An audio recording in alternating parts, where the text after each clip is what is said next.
Farmers lived in places where the ground could be worked with simple tools. They lived in areas where water could be found or brought to fields. The land they worked was often the same land their families had worked before. The methods they used were passed down through generations without much change. Each season brought the same tasks in roughly the same order as before. The work began when light appeared and continued until darkness made it difficult to see. Most of the day was spent performing tasks that needed to be done regularly. These tasks were repeated daily or weekly or according to the season.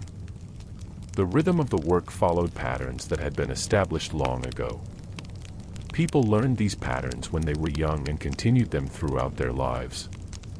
Fields were prepared in similar ways across many generations. The soil was turned using tools that had been used for centuries. Seeds were planted at depths that experience had shown to be effective. Water was directed to plants through methods that had proven reliable over time. The same crops were grown in the same locations year after year. Homes were built from materials that could be found nearby. Clay was common in some regions. Stone was used where it could be gathered easily. Wood was shaped and placed according to techniques that changed very little over time. Roofs were made to keep out rain using methods that varied only slightly from one family to another. Food was prepared using similar methods across wide areas. Grains were ground in ways that had been standard for generations. Fires were maintained at consistent temperatures for cooking. Meals were eaten at times that followed the pattern of work rather than any formal schedule. The same foods appeared with regular frequency throughout the year. Clothing was made from fibers that grew in the region or came from animals kept nearby.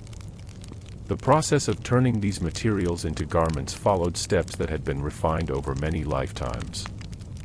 Worn items were repaired using techniques that everyone in the household understood. New items were created only when existing ones could no longer be mended effectively. Water was collected from sources that had been used for as long as anyone could remember. It was carried in vessels that were shaped in traditional ways. The paths to these water sources were walked so frequently that they remained clearly visible. The same routes were followed each day without consideration of alternatives. Animals were kept for purposes that had been established long before. They were fed at regular intervals using feed that was gathered or grown specifically for them. Their shelters were maintained in ways that had proven adequate over time.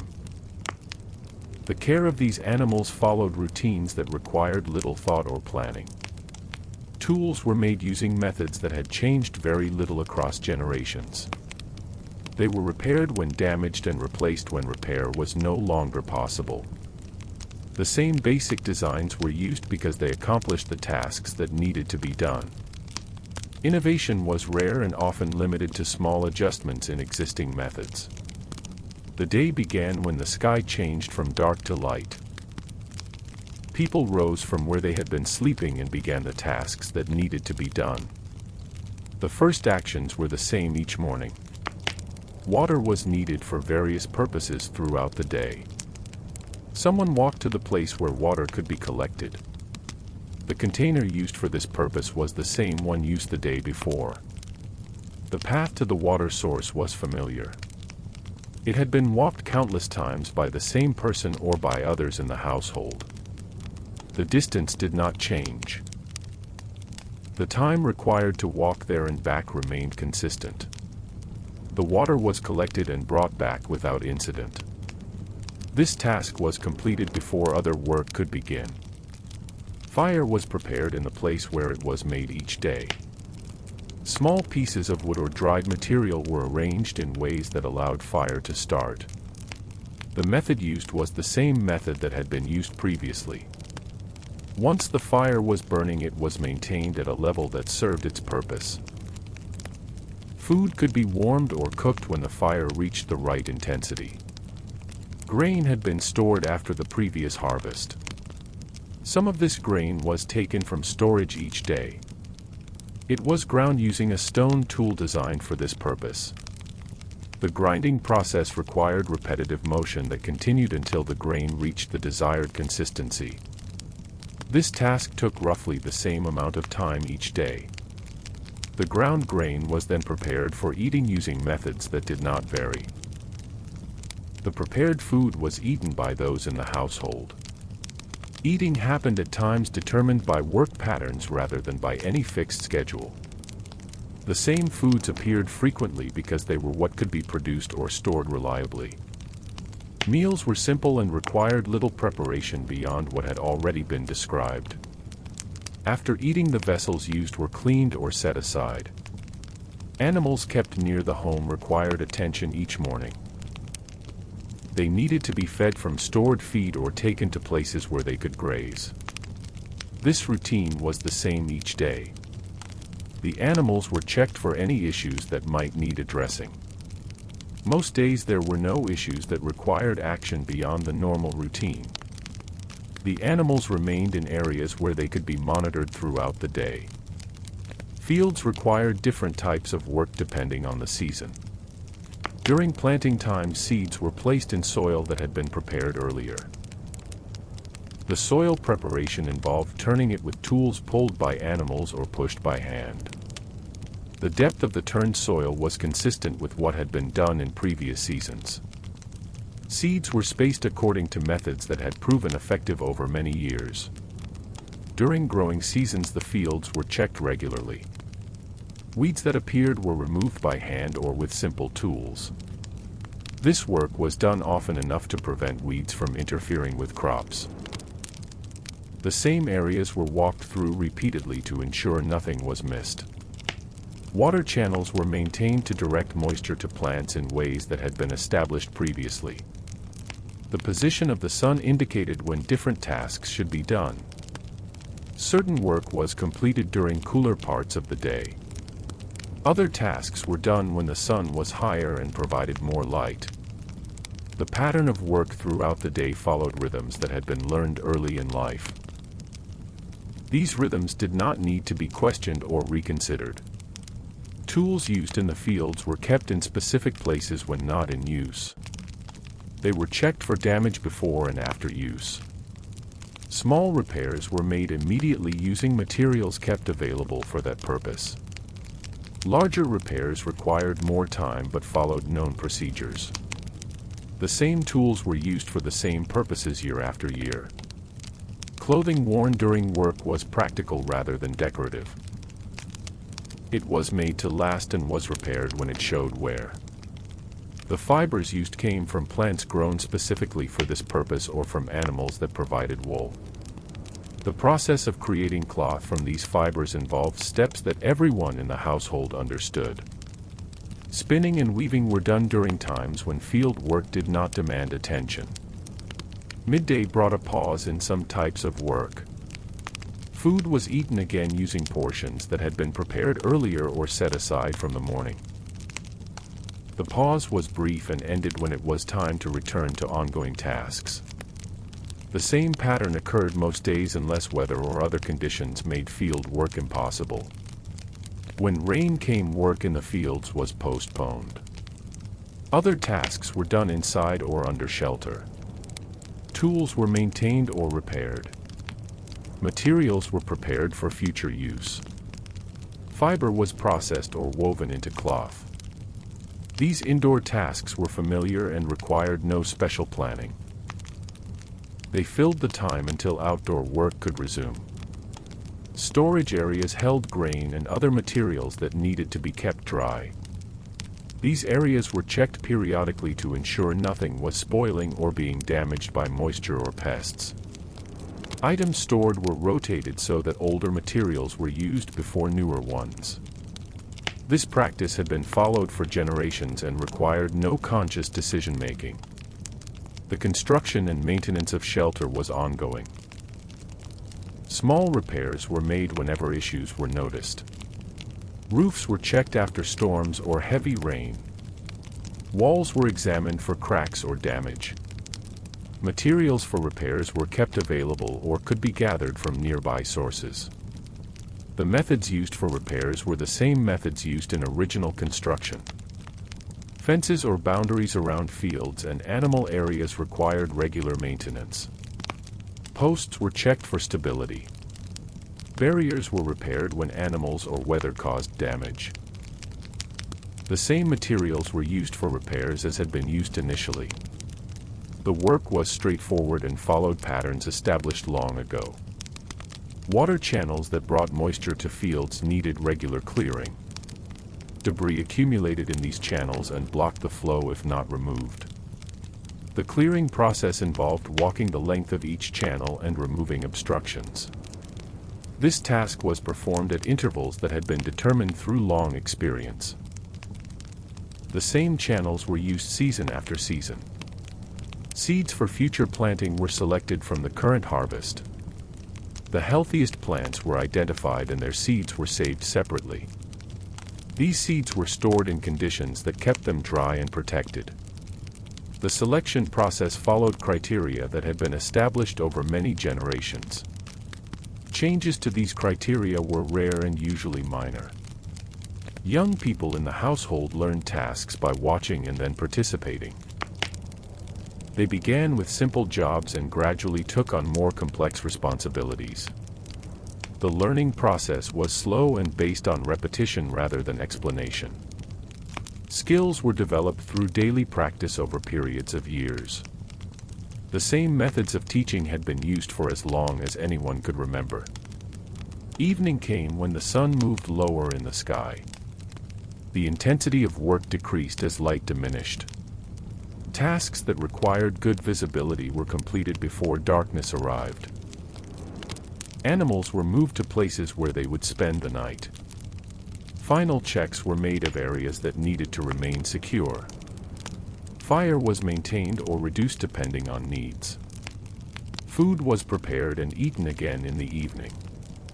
The process was similar to earlier meals. Remaining light was used for small tasks that could be completed quickly. Conversation among household members was minimal and related to practical matters. Plans for the next day were simple and usually identical to the current day's pattern. Darkness brought an end to most activity.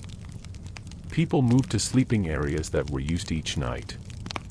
The fire was maintained at a level that provided warmth without requiring constant attention.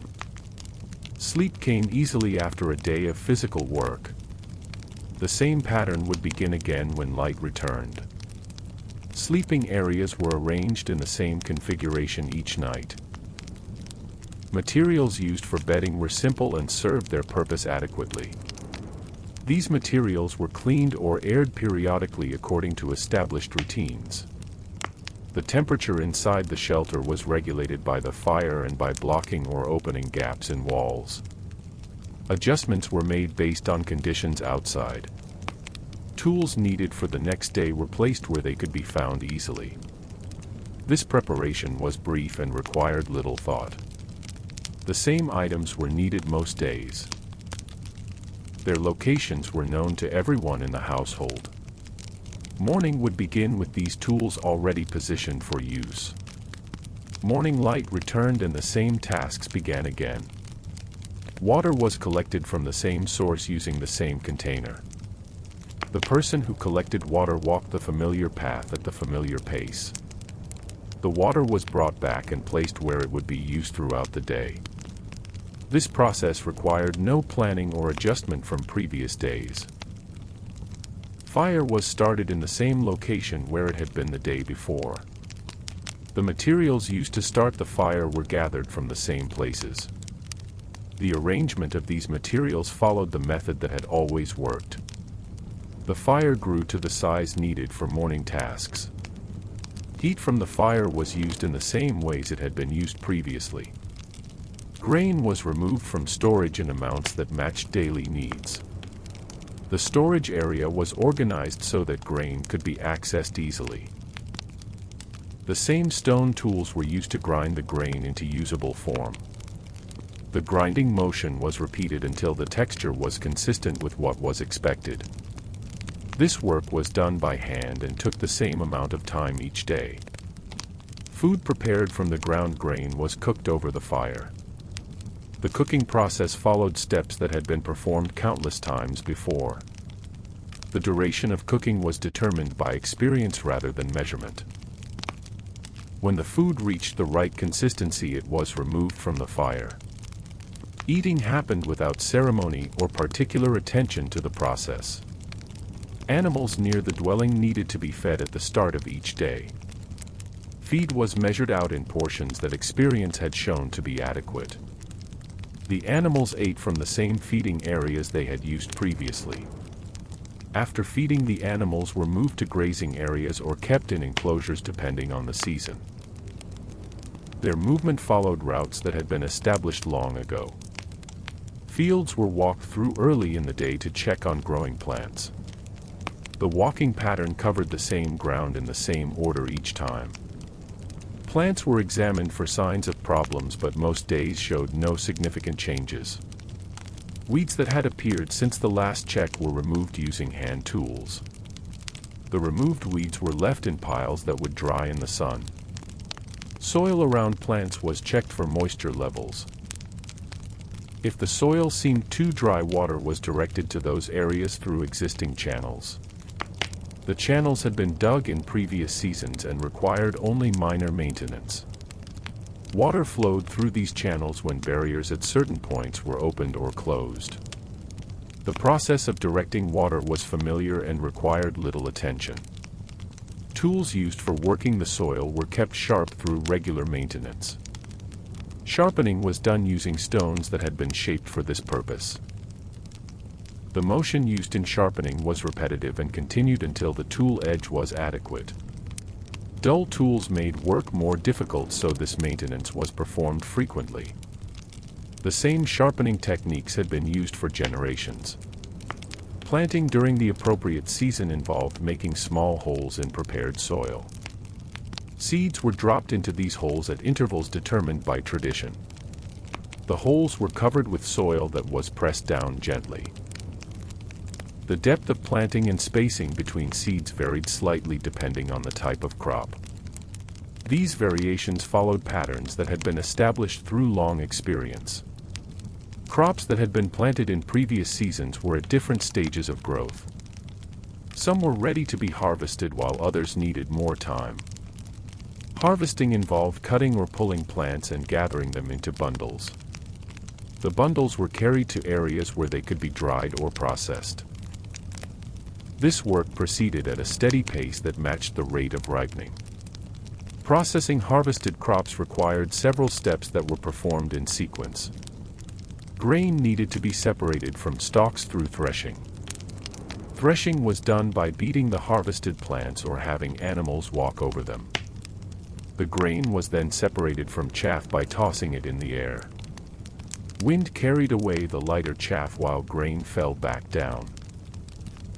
This process was repeated until the grain was clean enough for storage.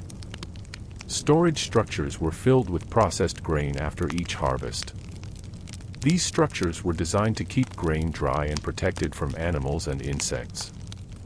The design had been refined over many generations to address common problems. Grain stored properly could last until the next harvest and beyond. Access to storage was controlled to prevent waste or theft. Fiber plants grown for making cloth were harvested when they reached the right stage. The harvesting process differed from grain crops but followed equally established procedures. Harvested fiber plants were processed to separate usable fibers from woody parts. This processing involved soaking and beating and combing. Each step prepared the fiber for the next stage of cloth production. Spinning fiber into thread was done using simple tools that had not changed in design.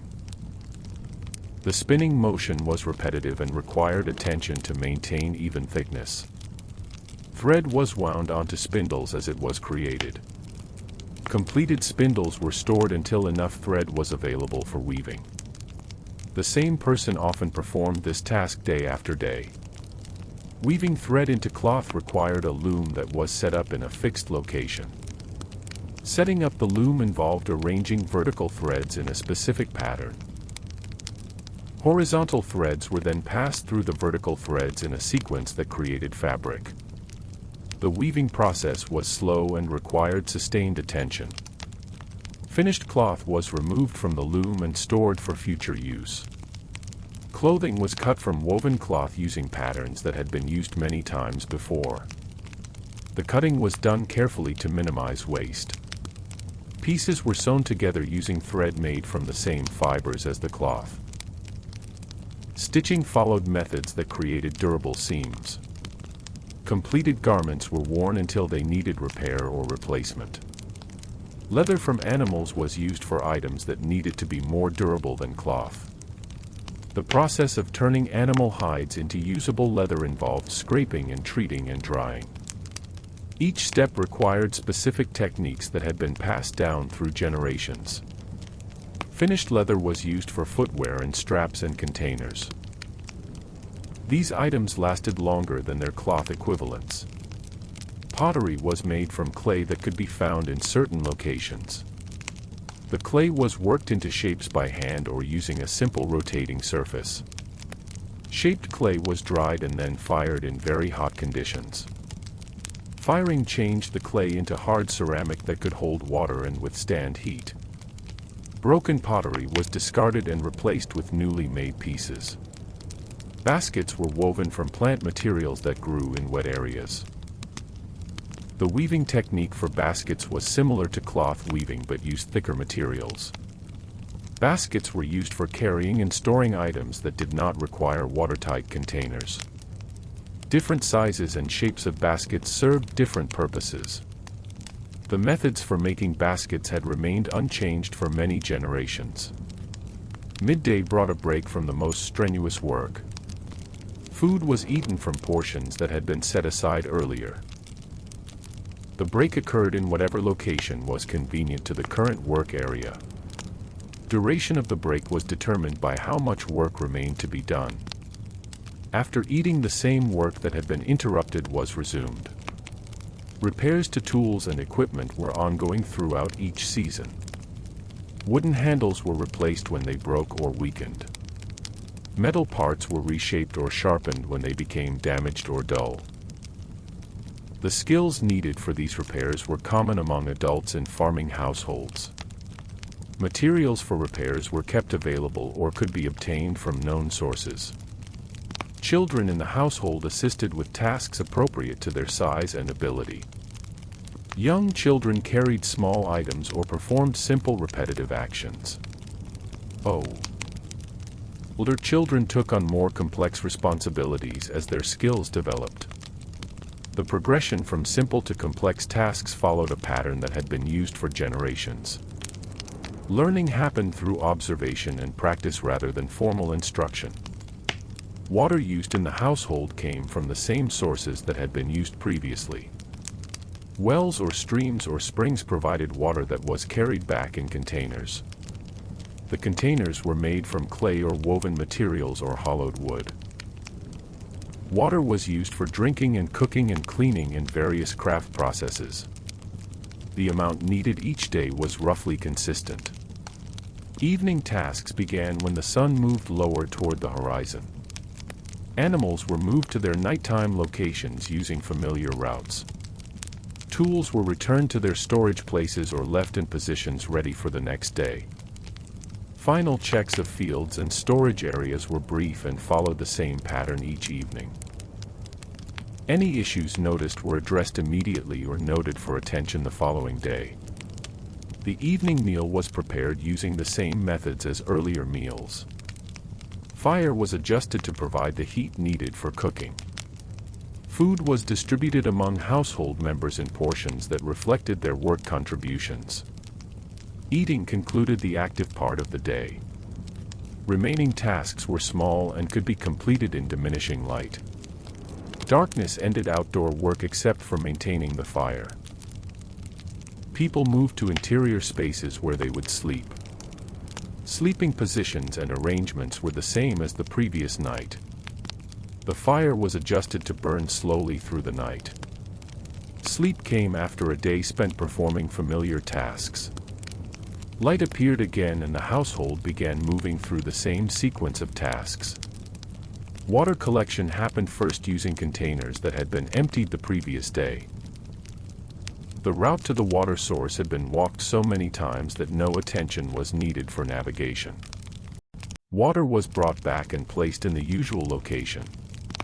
The process was completed before other morning activities began.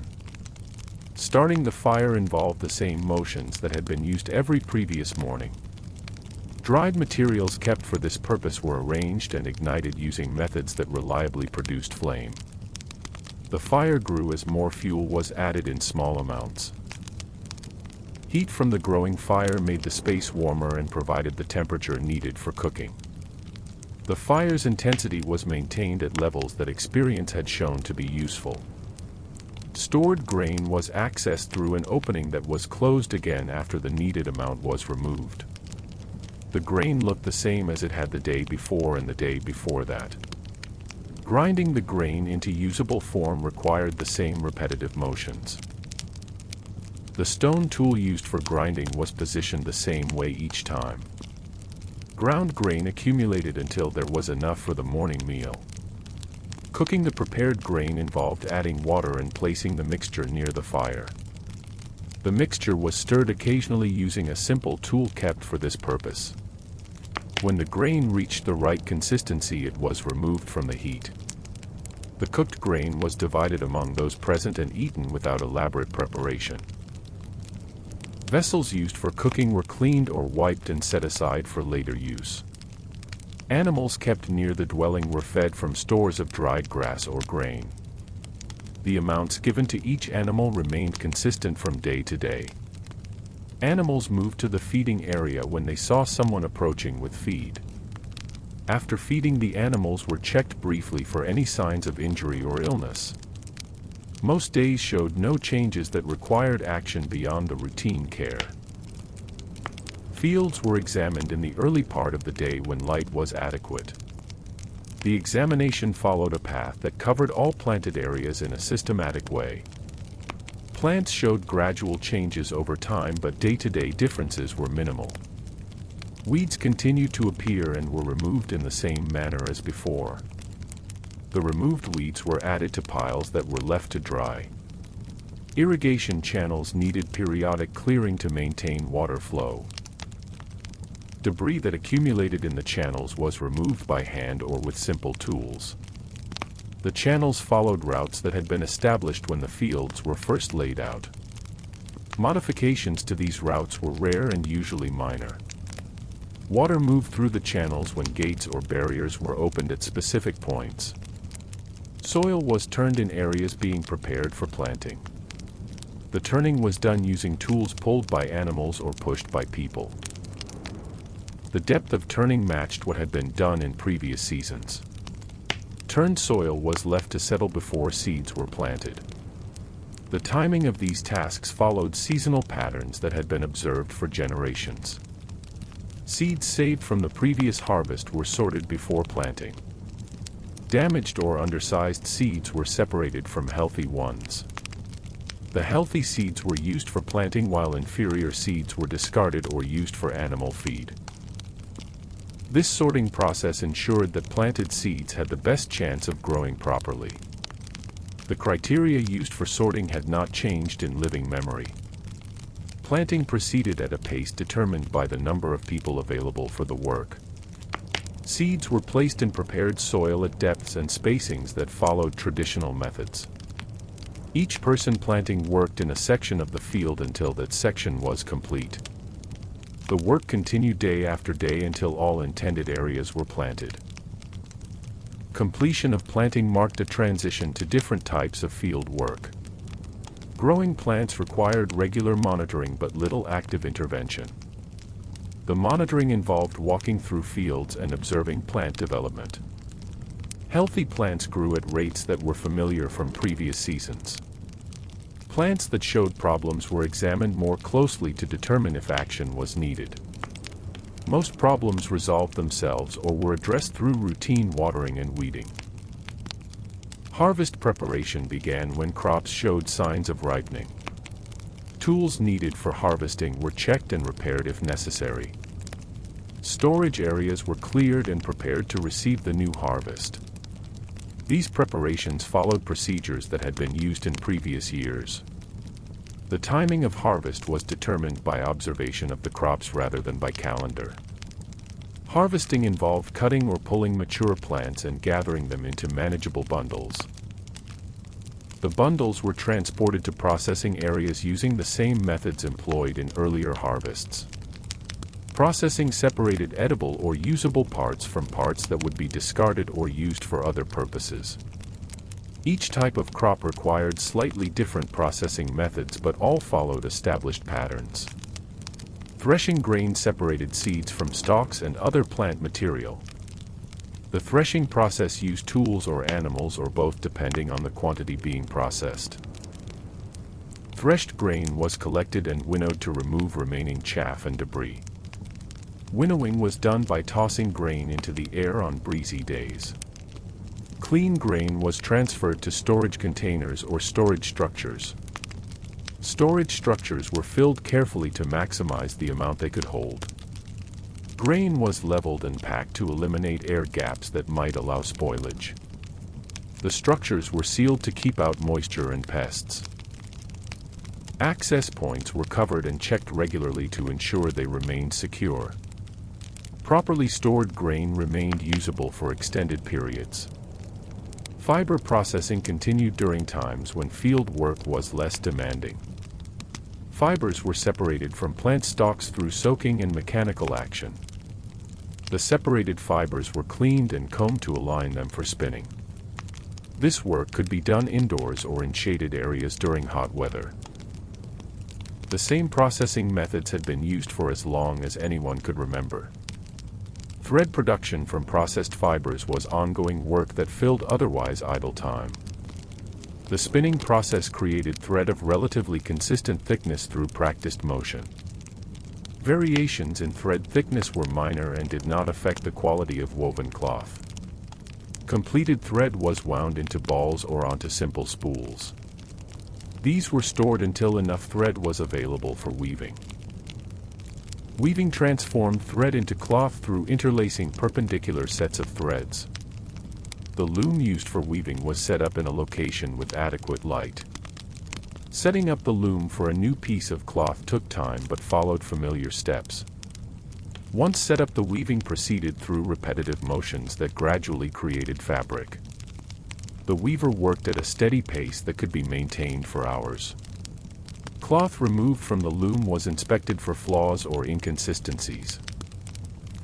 Minor issues were accepted as normal variations in handmade material. Serious flaws might require sections to be rewoven, but this was uncommon.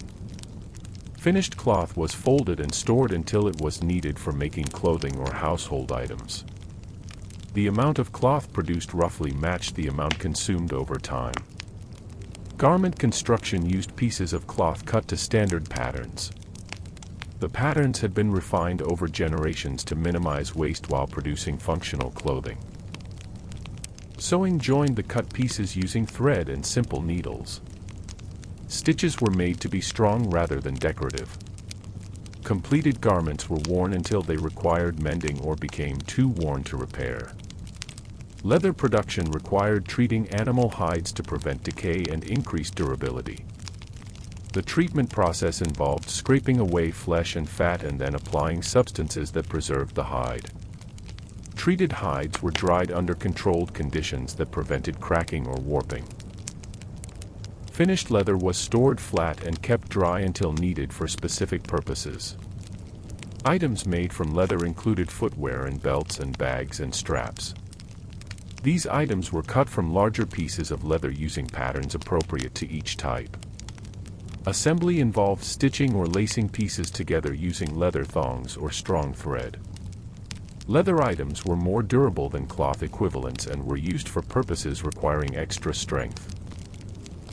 Pottery production used clay that was dug from locations where suitable material could be found. The clay was worked to remove stones and achieve consistent texture. Shaped vessels were dried slowly to prevent cracking before firing. Firing required very high heat maintained for extended periods. Successfully fired pottery was hard and could withstand normal use for years. Baskets continued to be made from flexible plant materials gathered from wet areas. The gathering required knowing which plants provided suitable material and when to harvest them. Harvested materials were processed to remove leaves and make the remaining parts pliable. Weaving baskets followed techniques that produced containers of various sizes and shapes. Each basket type served specific carrying or storage purposes. Food preparation for the midday meal followed the same pattern as morning preparation. Grain or other stored foods were prepared using familiar methods. The meal was eaten wherever people were working at the time. Duration of the break matched the time needed to eat and rest briefly. Work resumed after the break and continued through the afternoon. Afternoon work often involved maintenance tasks that could not be done during busier seasons. Fences were inspected and repaired where needed. Irrigation channels were cleared of debris that had accumulated since the last clearing. Tools were sharpened or mended. Storage areas were reorganized or cleaned. These tasks maintained the infrastructure needed for ongoing farming work. Children continued to learn through participation in age-appropriate tasks. Their involvement increased gradually as their strength and skill developed. Instruction was minimal and consisted mainly of demonstration and correction. Skills were acquired through repetition over months and years. The progression from helper to capable worker followed patterns that had been standard for generations. Evening brought the familiar sequence of tasks that ended each day. Animals were secured in their nighttime locations. Tools were put away or positioned for the next day's use. A final walk through fields and around the dwelling checked for anything unusual. The fire was adjusted for the evening meal and for warmth through the night. The evening meal was prepared and eaten using the same methods as earlier meals. Conversation during the meal was limited and focused on practical matters. After eating, people completed minor tasks in the remaining light. As darkness arrived, activity moved indoors or ceased entirely. Sleep areas were arranged as they had been every previous night. The cycle of light and darkness brought the same pattern of activity each time. Morning began with the same sequence of movements that had started previous mornings. Water collection happened along the path that had been used the day before. The container was filled to the same level and carried back at the same steady pace. Water was set down in the location where it would be accessible throughout the day. Fire was built in the space where yesterday's fire had been. Ashes from the previous fire were moved aside to make room for new fuel. Small pieces of dry material were arranged to catch flame easily. The fire was tended until it reached a size that would serve morning needs. Additional fuel was placed nearby so it could be added as needed. Grain storage was opened and the required amount was removed for the day's meals. The grain appeared unchanged from what had been stored weeks or months earlier. Grinding transformed whole grain into a form that could be cooked and eaten. The grinding tool moved in circles against the stone surface beneath it. Ground grain collected in the spaces around the grinding area and was swept together. Water and ground grain were combined in a vessel that could withstand heat. The vessel was positioned near the fire where heat would cook the mixture. Occasional stirring kept the mixture from burning or sticking. When the texture became consistent, the vessel was moved away from direct heat. The cooked grain was portioned and eaten while it was still warm. Animals were released from their overnight enclosures or approached in their grazing areas. Feed was distributed in amounts that had proven adequate through repeated experience. The animals ate steadily without interruption. After feeding, they moved to areas where they would spend the daylight hours. These areas provided shade or water or both depending on the season. Field observation happened at the same time each morning when possible. The walk through planted areas followed the routes used on previous days. Plants showed the gradual changes associated with growth and maturation. Differences between one day and the next were small. Weeds that had grown since the last observation were pulled from the soil and set aside. Water movement through irrigation channels was checked at several points. Blockages that prevented proper flow were cleared using hands or simple tools. The channels themselves showed where water movement and occasional maintenance was needed. Repairs to channel walls used soil from nearby areas pressed into place. The repaired sections were checked to ensure water did not leak through them. Soil preparation in new areas or areas being replanted followed methods that had been used before. Tools were positioned and pushed or pulled through the soil to turn it. The turned soil was broken into smaller pieces by repeated passes with the tool. Depth of preparation remained consistent with what had been done in earlier seasons. The prepared soil was left to settle before seeds would be planted. Seed selection for planting involved examining stored seeds and choosing the best ones. Seeds that were discolored or damaged were separated from healthy seeds. The healthy seeds were kept in containers that protected them until planting time. This selection process improved the likelihood that planted seeds would grow properly. Standards for seed selection had been established through generations of observation. Planting when the time was appropriate involved making depressions in prepared soil. Each depression was made to a depth that experience indicated was correct. Seeds were placed into depressions and covered with soil. Spacing between planted seeds followed patterns that allowed adequate room for growth. The same spacing had been used by previous generations in the same fields. Established plants in fields that had been planted earlier required continued monitoring. Growth rates were compared mentally to what was expected based on past experience. Plants that seemed to be growing more slowly were checked for problems. Most often no specific problem could be identified and the plants were left to continue growing. Intervention was only attempted when a clear problem was visible. Harvesting in fields where crops had matured involved cutting plants at their base. The cut plants were gathered into bundles of manageable size. Bundles were tied with lengths of plant fiber or strips of other material. The bundles were carried to areas where processing would occur. Multiple trips were needed to move all harvested material from field to processing area.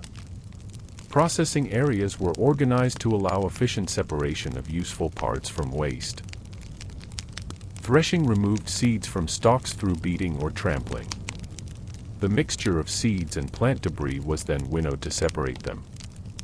Winnowing used wind to blow lighter debris away while heavier seeds fell to the ground. The seeds were gathered and transferred to clean containers.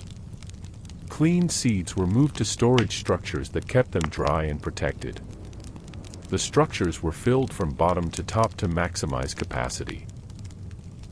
As storage structures filled, the remaining space decreased until no more could be added. Additional harvested seeds might be stored in other containers if main storage was full.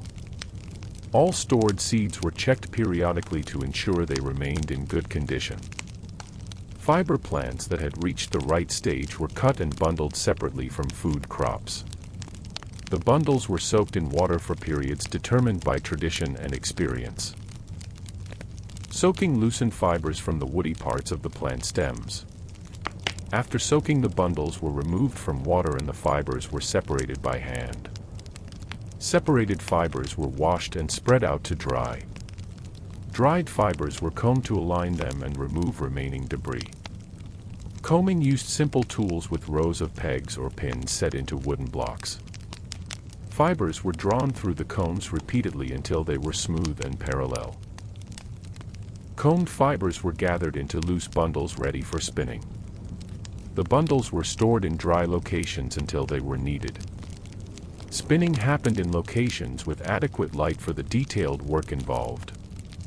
Fibers were drawn out and twisted into continuous thread through practiced hand movements. The thread was wound onto a spindle as it formed. Completed spindles were set aside and new ones were started. The same spinning motions were repeated thousands of times to produce the thread needed for weaving. Thread was transferred from spindles to the loom when enough had been accumulated for weaving. The loom was prepared by stretching vertical threads across its frame at regular intervals. Horizontal threads were then woven through the vertical threads in an over-under pattern. Each pass of horizontal thread moved the fabric forward slightly. Weaving continued until the desired length of cloth was completed. Completed cloth was cut. From the loom and edges were finished to prevent unraveling. The cloth was folded and stored with other finished pieces. Stored cloth accumulated until enough was available to make needed clothing or household items. Some cloth was used soon after weaving while other pieces remained in storage for extended periods. Clothing construction began with laying out cloth and marking where cuts should be made. Cutting was done carefully to avoid mistakes that would waste material. Cut pieces were arranged to verify they would fit together properly. Sewing joined the pieces using thread and techniques that created strong seams. Finished garments were tried on to check fit and adjusted if needed. Repair of existing clothing happened as wear or damage became visible. Small holes were stitched closed using thread that matched the original material when possible. Larger areas of damage might require patches cut from other pieces of cloth. Seams that had pulled apart were resewn using the same techniques as original construction. Repaired garments continued to be worn until repair was no longer practical. Leather work required different tools and techniques than cloth work. Hides were cut using sharp blades that could penetrate the thick material. Holes for stitching were made with pointed tools before assembly began. Stitching leather used strong thread or thin strips of leather itself. Items made from leather were more rigid than cloth items and held their shape better. Footwear made from leather protected feet from rough ground and weather. Construction involved cutting pieces that would wrap around the foot and attach to a sole. The pieces were stitched together and the sole was attached separately. Completed footwear was worn until the sole wore through or stitching failed. Repairs extended the useful life, but eventually replacement was necessary. Pottery making used clay that maintained consistent properties when found in the same locations. The clay was shaped by hand into forms that would serve various purposes. Shaped items were dried in air until they were firm enough to handle safely. Firing changed the clay permanently into hard ceramic material. Broken pottery could not be repaired and was replaced with newly made items. Baskets served purposes that did not require watertight containers. Materials for basket making were gathered from plants that grew in damp areas. The materials needed to be flexible to allow weaving into the desired shapes. Completed baskets were used immediately or stored until needed. Damaged baskets were sometimes repaired but often were replaced with new ones. Daily meals continued to follow the pattern established by available foods and preparation methods. The midday meal used foods that had been prepared in the morning or stored from previous days. Eating happened with little ceremony in whatever location was convenient. The break from work was brief and ended when it was time to return to ongoing tasks. Afternoon work varied with the season and the stage of crop development. Some days involved continued planting or harvesting. Other days focused on maintenance of tools or infrastructure. The specific tasks changed, but the overall pattern of steady work remained constant. Each task was performed using methods that had been proven reliable. Evening tasks prepared the household and fields for the coming night. Animals were moved to secure locations where they would be protected. Tools were collected and stored or positioned for the next day. A final check of the area ensured nothing had been overlooked. The fire was adjusted to provide warmth and light for the evening meal.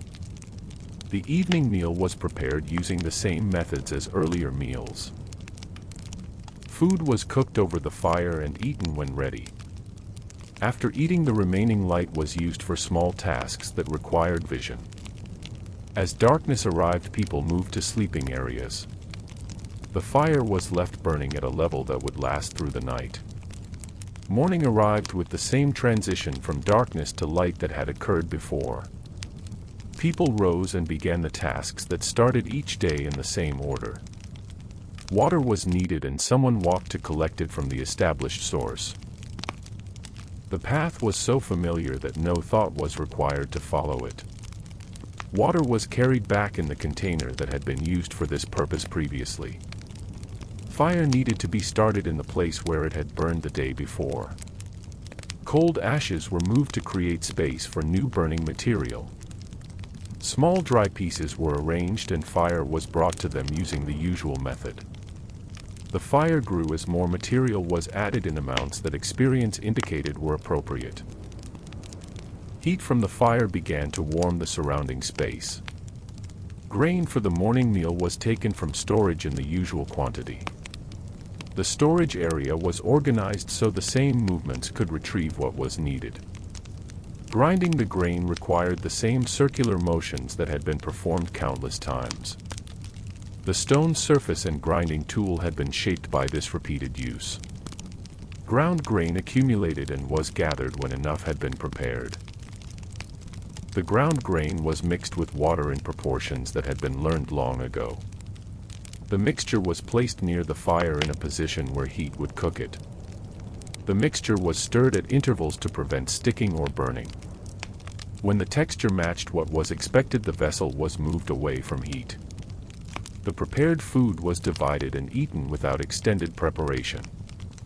Animals near the dwelling were given feed that had been stored for this purpose. The amount of feed provided to each animal remained consistent from one day to the next. Animals approached the feeding area when they recognized the routine beginning. After eating, the animals moved to areas designated for daytime use. These areas had been used for the same purpose in previous seasons. Fields were walked through early when light was sufficient for observation. The route through the fields covered the same ground in the same sequence as before. Plants showed small changes from the previous day, but nothing that required immediate action. Weeds continued to appear among the planted crops and were removed when noticed. Removed weeds were added to existing piles in convenient locations. Water channels were checked to ensure flow was continuing as intended. Accumulated debris was removed from channels at points where it had collected. The channels followed paths that had been established when fields were first laid out. Water moved through the channels when gates were opened at the appropriate locations. The same gates had been opened and closed countless times before. Soil preparation continued in areas where planting would occur soon. Tools were used to turn and break up the soil to the familiar depth.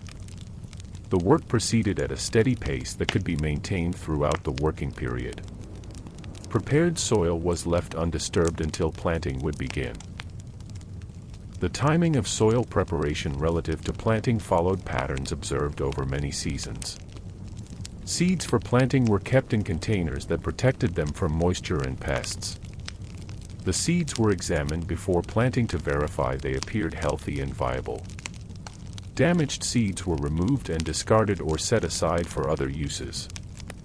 The remaining seeds were used for planting in amounts calculated to fill the prepared areas. These calculations were based on experience rather than precise measurement. Planting involved creating small depressions in the prepared soil at regular intervals. Each depression was made to the depth that had proven effective in previous plantings. Seeds were placed in the depressions and covered with soil that was pressed gently. The spacing between depressions allowed plants room to grow without crowding. This spacing had been standard practice for generations. Growing plants in fields planted earlier were observed for signs of healthy development. The expected appearance of plants at various stages was familiar from past seasons.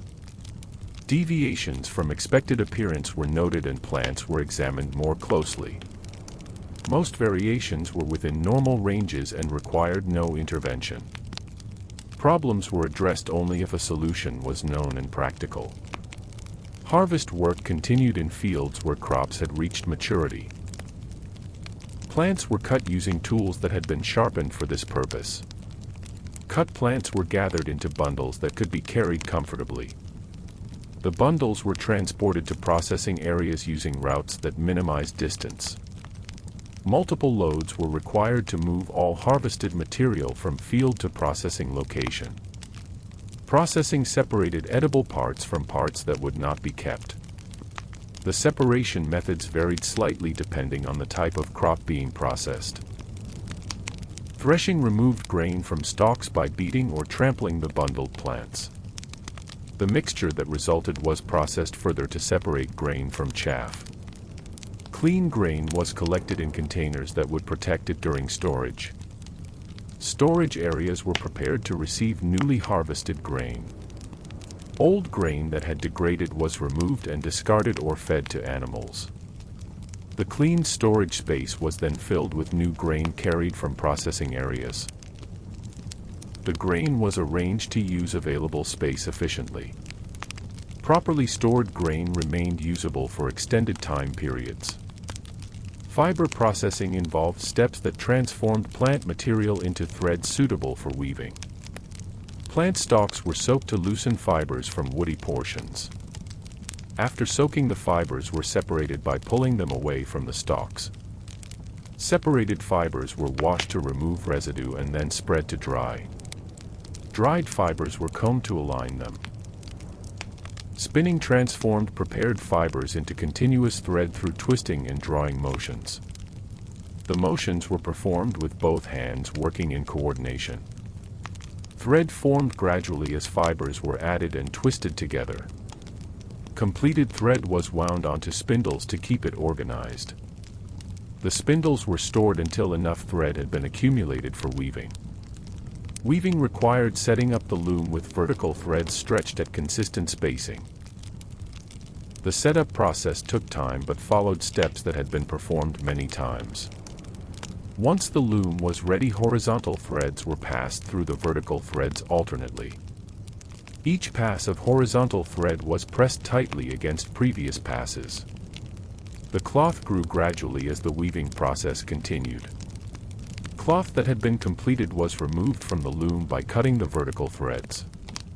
The edges of the cloth were finished to prevent threads from pulling loose. Finished cloth was folded and stored with other completed pieces. The accumulation of cloth provided material for making clothing and household items. Some cloth was used soon while other pieces remained in storage. Garments were constructed by cutting cloth into pieces that would form functional clothing. The cutting followed patterns that had been developed over time to reduce waste.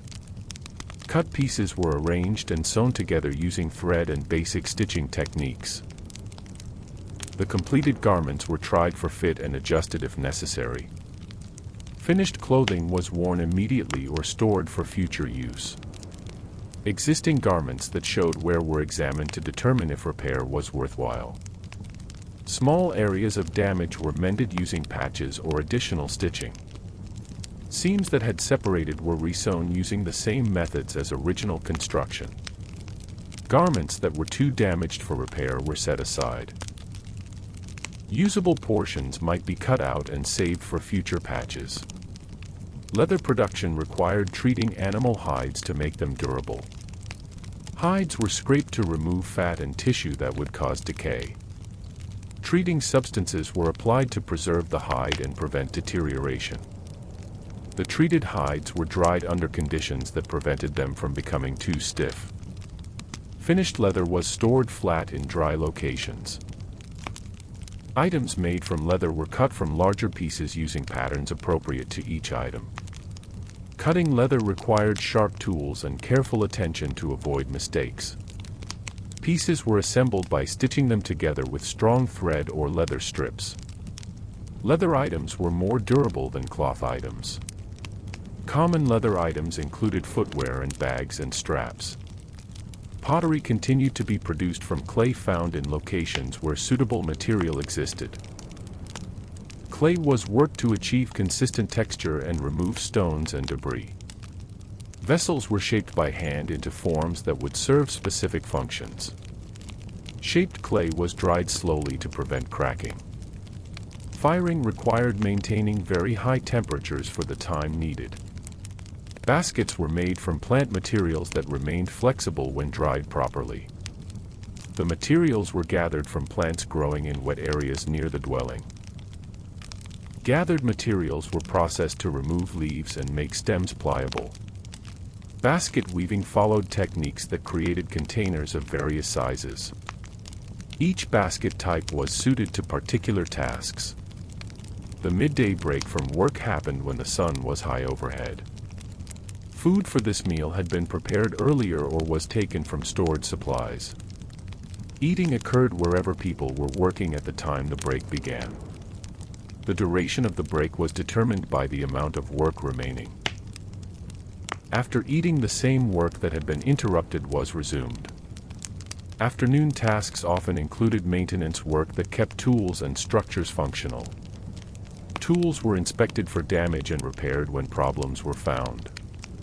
Structures were checked for areas needing attention and repairs were made promptly. Irrigation channels were cleared of debris that might block water flow. Fences and barriers were examined and reinforced. Evening approached as the sun moved lower and light began to diminish. Animals were moved to locations where they would spend the night safely. Tools were collected and placed in storage or positioned for the next day. A final walk through fields and around structures checked for anything requiring attention. The fire was adjusted to provide heat and light. The evening meal was prepared using methods identical to those used for earlier meals. Cooking happened over the fire that had been maintained or rebuilt. Food was eaten when it reached the appropriate temperature. After eating, the remaining light was used for minor tasks. As darkness arrived, activity decreased and people prepared for sleep. Light returned and the pattern of morning tasks began in the familiar sequence. Water collection happened first using the container kept for this purpose. The walk to the water source followed the path that had been used previously. Water was carried back and placed in the location where it would be accessible. The container was set down in the same spot it had occupied the day before. Fire was started using materials that had been gathered and dried for this purpose. The arrangement of materials allowed fire to begin easily when flame was applied. Small pieces burned first and larger pieces were added as the fire grew. The fire reached a size that would provide adequate heat for morning needs. Additional fuel was kept nearby to maintain the fire. Grain stored from previous harvests was accessed through the opening in the storage structure. The amount removed was consistent with what had been taken on other mornings. Grinding transformed the whole grain into a form suitable for cooking. The grinding tool moved against the stone surface in circular motions. Ground grain was swept together when enough had been prepared. Water was added to the ground grain in the vessel used for cooking. The mixture was positioned near the fire where heat would cook it properly. Stirring prevented the mixture from sticking to the vessel or burning. When the consistency was right, the vessel was moved away from direct heat.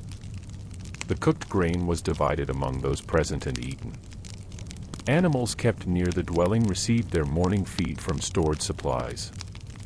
The feeding routine was the same as it had been on previous mornings. Animals moved to their feeding areas when they saw the feed being brought. After feeding, the animals remained in areas where they could be monitored. These areas provided what the animals needed during daylight hours. Walking through the fields happened when morning light was adequate for observation.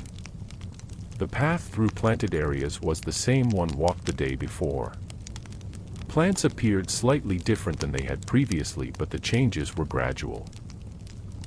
Weeds that had grown were pulled from the soil and set aside. The removed weeds would dry in the sun. Irrigation channels required checking to ensure water was flowing to all planted areas.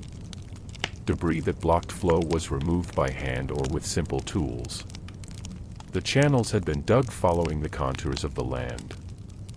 Water moved downward through the channels when allowed to flow. Gates controlled the water movement at various points. Preparing soil for planting involved turning it with tools designed for this work. The tools were pushed or pulled through the soil to the usual depth. Turned soil was broken into smaller pieces through repeated passes. The prepared areas would be planted when the timing was appropriate. Timing was determined by observing seasonal patterns. Seeds selected for planting were taken from containers where they had been stored. Healthy seeds were separated from any that appeared damaged or diseased. The selection process ensured that only viable seeds would be planted. Selected seeds were kept ready for planting in the prepared soil. The same selection methods had been used in previous seasons. Creating depressions in the soil marked where each seed would be placed. The depressions were spaced according to methods that allowed adequate growing room. Each seed was placed in a depression and covered with soil. The covered seeds were pressed gently to ensure contact with surrounding soil. This planting method had proven reliable over time. Plants in fields that had been planted earlier showed continued growth. Their appearance was compared to what was expected at this stage. Most plants appeared to be developing normally without problems. Occasional plants showed signs of stress or damage. These plants were examined but often left to continue growing. Harvesting continued in areas where crops had matured sufficiently. The cutting and bundling process followed the same pattern as before. Bundles were transported from the field to areas where processing would occur. The routes used for transport were the most direct available. Multiple trips were needed to move all the harvested material. Processing areas were organized to handle the flow of harvested crops efficiently. Threshing separated grain from stalks using methods that had been refined over time. The threshed mixture was winnowed to remove chaff and debris. Clean grain was collected and moved to storage. The processing continued until all harvested material had been handled. Filling storage structures with new grain followed procedures designed to maximize capacity. Grain was poured or scooped into the storage space and leveled. The filling continued until the structure could hold no more. Additional grain might be stored in other containers if primary storage was full. All storage was checked periodically to verify grain remained in good condition. Fiber plants that had been harvested were processed to extract usable fibers. The processing involved soaking and mechanical separation and cleaning. Each step prepared the fibers for the next stage. Dried fibers were combed to align them and remove remaining debris. The prepared fibers were stored until they would be spun into thread. Thread production happened during times when other work allowed. The spinning process created thread through practiced hand movements. Fibers were drawn out and twisted together to form continuous thread. The thread was wound onto spindles as it was created. Completed spindles accumulated until there were enough for weaving. Setting up the loom for weaving required stretching vertical threads across the frame. The threads were spaced evenly using methods that ensured consistent cloth width. Once vertical threads were in place, horizontal threads could be woven through them. Each horizontal thread passed over and under vertical threads in alternating pattern. The pattern repeated for the length of the cloth being made. Woven cloth was removed from the loom when the desired length was reached. The edges were treated to prevent unraveling during storage and use.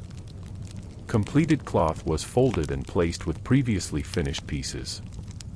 The stored cloth would be used as clothing or household items were needed. Some cloth might remain in storage for extended periods. Making clothing from stored cloth began with selecting appropriate pieces. The cloth was laid out and marked where cuts would be made. Cutting was done carefully to avoid wasting material.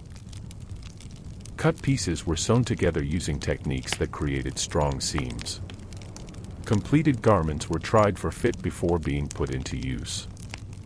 Worn or damaged clothing was examined to determine whether repair was practical. Tears or holes were patched using pieces of similar cloth. Separated seams were resewn using the original seam line. Repairs extended the useful life of garments. Eventually, worn garments were replaced rather than repaired further. Treating animal hides to create leather followed steps that had been established long ago. Scraping removed material that would cause the hide to decay. Treatment with preserving substances prevented deterioration during storage. Drying happened under controlled conditions to maintain the leather's flexibility. Finished leather was kept flat and dry until needed. Leather items were made by cutting patterns from larger pieces of finished leather. The cutting required sharp tools and attention to detail. Cut pieces were assembled using stitching or lacing techniques. Leather items served purposes where durability was important. Footwear and carrying bags were common uses for leather. Clay vessels were shaped by hand from clay gathered at known locations. The clay needed to be worked to remove impurities and achieve proper consistency. Shaped vessels were dried slowly to prevent cracking. Dried vessels were fired at high temperatures to harden them permanently. Finished pottery served various storage and cooking purposes. Baskets provided containers for items that did not require rigid or watertight storage. The materials for baskets came from flexible plants that grew in wet areas. These materials were processed to make them suitable for weaving. Basket weaving created containers in sizes appropriate to their intended uses. Different weaving patterns produced baskets with different characteristics. Midday brought a pause in the most strenuous work. Food that had been prepared earlier was eaten during this break. The location of the break depended on where work was happening. Duration of the break allowed time to eat and rest briefly. After the break, work resumed and continued through the afternoon. Maintenance tasks filled time when seasonal work was less demanding. Tools were examined and repaired to keep them functional. Structures were checked and fixed where problems were found. Channels and fences received attention to prevent larger problems from developing. This ongoing maintenance preserved the functionality of essential infrastructure. Late afternoon brought preparation for the evening transition. Animals were moved to their nighttime locations. Tools were put away or positioned for the following day. Fields and structures received final checks. The fire was tended to provide heat and light through the evening. Evening meals were prepared using the same methods as previous meals. Cooking used the fire that had been maintained throughout the day.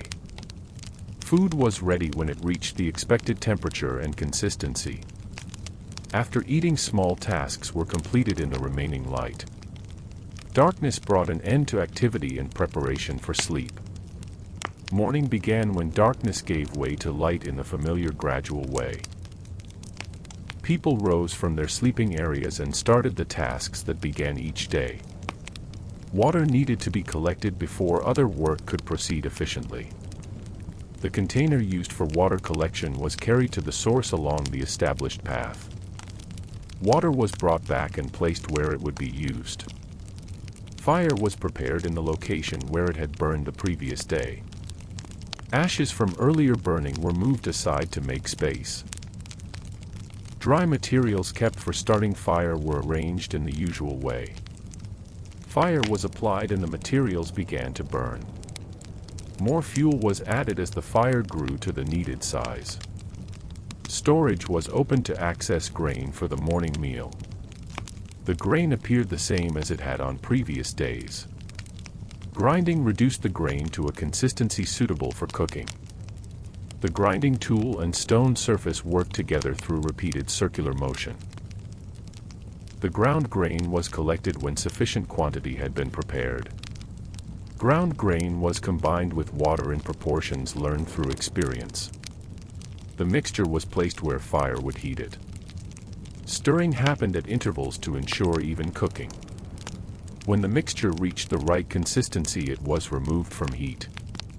The prepared food was divided and eaten without ceremony. Animals received feed that had been stored for their use. The amount given remained consistent from one feeding to the next. Animals came to their feeding areas when the routine began. After eating, they moved to or stayed in their designated areas. These areas had been used for the same purpose repeatedly. Fields were walked through using the route that covered all planted areas. The walking happened early enough that light was adequate for observation. Plants showed the gradual changes associated with growth over time. Weeds appeared among the crops and were removed when found. The removed weeds were placed where they would not interfere with crop growth. Water channels were inspected to verify they were functioning as intended. Blockages were cleared when they were found in the channels. The channels followed the same paths they had always followed. Water flowed through them when gates controlling flow were opened. The gates were in positions that had been established previously. Soil in areas designated for planting was turned using familiar tools. The turning process broke up the soil to the depth that had proven effective. Work proceeded at a pace that could be sustained throughout the working time. The prepared soil would receive seeds when planting time arrived. Planting time was determined by seasonal observation. Seeds to be planted were examined before being taken to the fields. Damaged or questionable seeds were removed from the planting supply. Only seeds that appeared healthy were used for planting.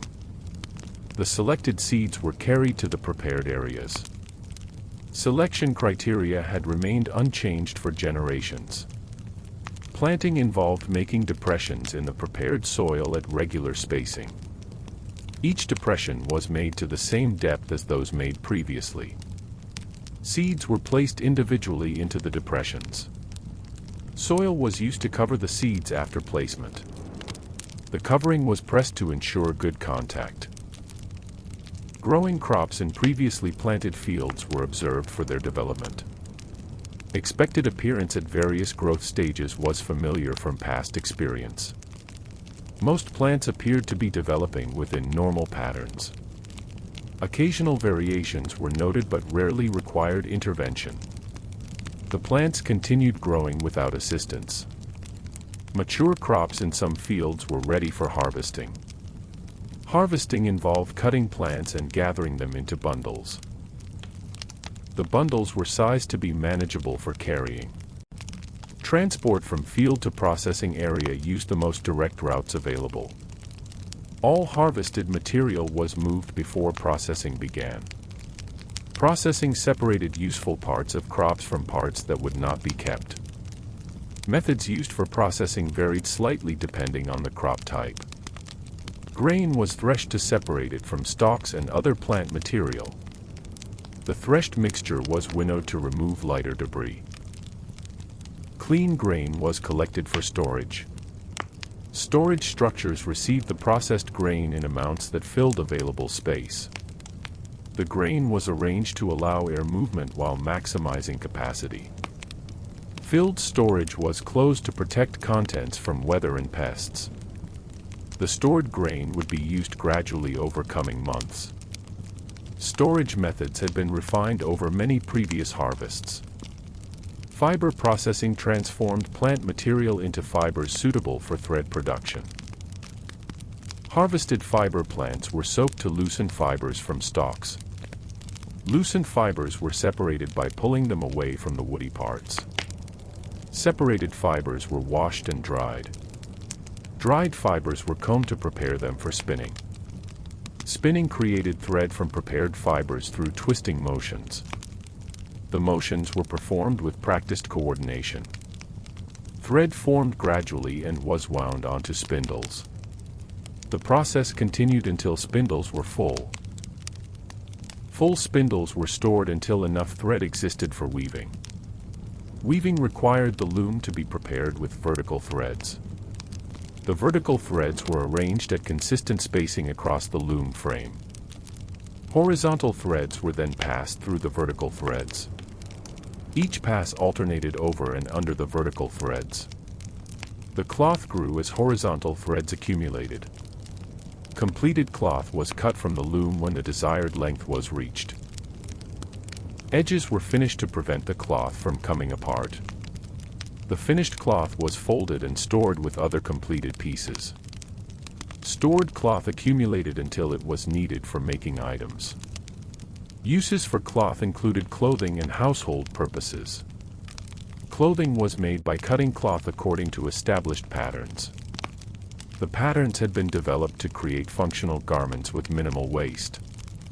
Cut pieces were sewn together using thread and basic techniques. Completed garments were used immediately or stored for later use. The same patterns were used repeatedly. Existing clothing that showed wear was examined for repair possibilities. Repairs were made when the damage was limited enough to fix. Patches covered holes and separated seams were resewn. Repaired clothing continued in use until further repair became impractical. Eventually worn items were replaced with newly made ones. Hides from animals were processed into leather through several steps. Scraping removed materials that would cause decay. Treatment substances were applied to preserve the hide. Drying happened under conditions that maintained flexibility. Finished leather was stored until it would be used. Leather was cut into shapes needed for specific items. Sharp tools were required to cut through the thick material. Cut pieces were assembled using stitching or lacing. Leather items were used where strength and durability mattered. Common items included footwear and containers. Pottery was formed from clay collected from known sources. The clay was worked to remove impurities and achieve workable consistency. Vessels were shaped by hand into useful forms. Shaped items were dried before being fired. Firing hardened the clay into permanent ceramic form. Baskets were woven from plant materials gathered from wet-growing areas. The materials needed to remain flexible for weaving.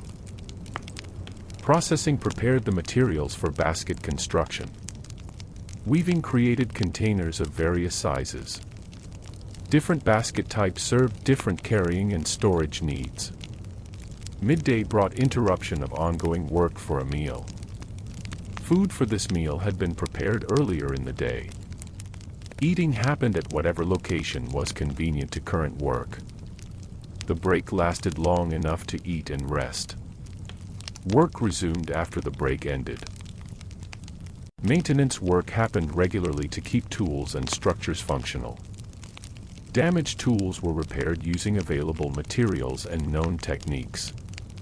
Structures were inspected and problems were addressed. Irrigation channels were cleared of accumulated debris. Fences were checked and reinforced where needed. Afternoon work continued the tasks that had been started earlier. The pace of work remained steady throughout the afternoon. Different tasks required different amounts of time to complete. Work continued until evening approached. The transition to evening was gradual. Evening preparation began as daylight started to diminish. Animals were moved to their nighttime locations. Tools were collected and stored or positioned for the next day. Final checks ensured nothing had been overlooked. Fire was adjusted for evening needs. The evening meal was prepared using methods that had been used earlier. Fire provided heat for cooking as it had throughout the day. Food was ready when it reached appropriate consistency. After eating, remaining light was used for small tasks. Darkness ended most activity. Sleep areas were prepared in the same arrangement used previously. Bedding materials were positioned as they had been before. The fire was adjusted to burn through the night. Sleep followed the physical work of the day. The pattern would repeat with morning light. The transition from darkness to light marked the beginning of another day. People moved from sleeping areas and began the familiar morning sequence. Water collection was the first task requiring attention each morning. The path to the water source was walked without needing to consider direction. Water was carried back in the container designated for this purpose. Fire was started in the same location it had occupied the previous day. Materials for starting fire were kept dry and ready for use. The arrangement of these materials allowed flame to spread easily. Heat from the growing fire warmed the space around it. The fire was maintained at a level suitable for morning tasks. Grain for the first meal was removed from storage. The storage area held grain from harvests that had occurred in previous seasons. Grinding broke down the grain into smaller pieces suitable for cooking. The motion of grinding was repeated until the grain reached proper consistency. Ground grain was gathered and prepared for mixing with water. Water and ground grain were combined in the cooking vessel. The vessel was positioned near the fire to receive heat. The mixture was stirred to prevent uneven cooking or burning. When the food reached the expected texture, it was moved from the fire. Eating happened after the food had cooled slightly. Feed for animals was measured from stored supplies. The animals were fed amounts that had proven adequate over time. Feeding occurred in the same locations used on previous days. After feeding, the animals remained in areas where they could be observed. The areas provided what was needed for the animals during daylight. Walking through planted fields happened when morning light was sufficient. The route through the fields had been established through repeated use. Plants were observed for changes since the previous day's inspection. Most changes were consistent with normal growth patterns. Weeds were removed when they were noticed among the crops. Irrigation channels were checked for proper water flow. Debris that accumulated in channels was removed to maintain flow. The channels followed routes that had been dug in earlier times. Water moved through the channels according to the slope of the land. Flow was controlled by opening or closing gates at specific points. Soil preparation for new planting continued in designated areas. Tools moved through the soil, breaking it into workable condition. The depth of soil preparation matched what had been done before. Prepared areas were left to settle before seeds would be planted. The timing between preparation and planting followed established patterns. Seeds for planting were selected from those that had been stored. Selection involved removing seeds that appeared damaged or unsuitable. The remaining seeds were used for planting in the prepared soil. Seeds were carried to the fields in containers that protected them. The same selection process had been used in previous planting seasons. Small depressions were made in prepared soil to receive seeds. The spacing between depressions allowed room for plant growth. Seeds were placed into each depression individually. Soil was used to cover the seeds after they were positioned.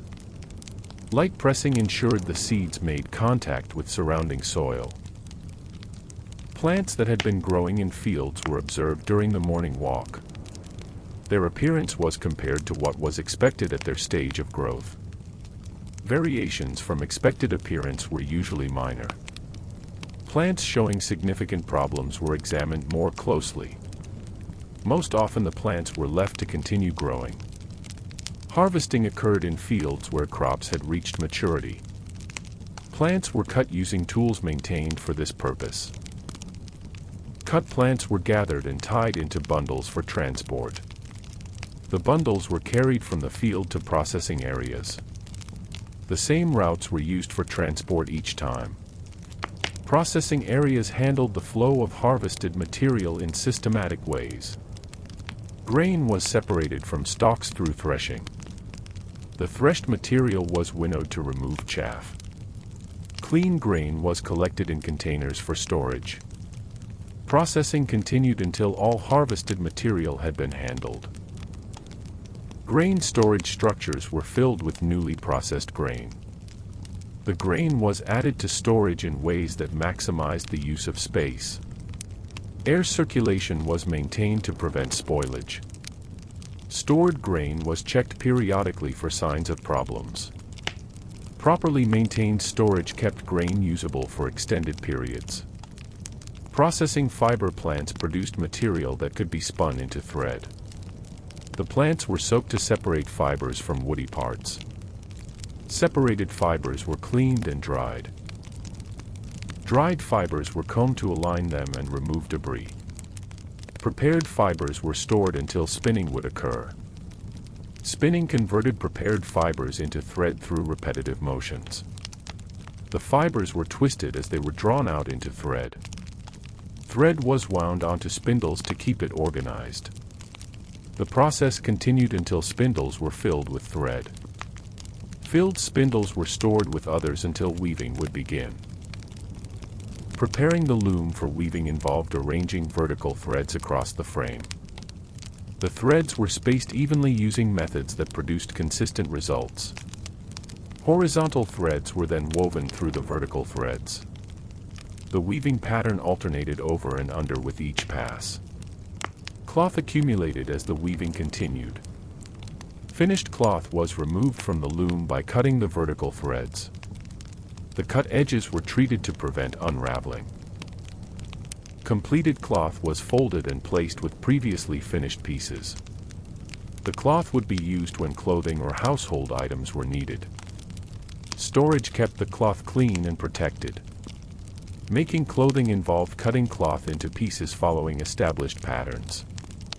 The patterns minimized waste while producing functional garments.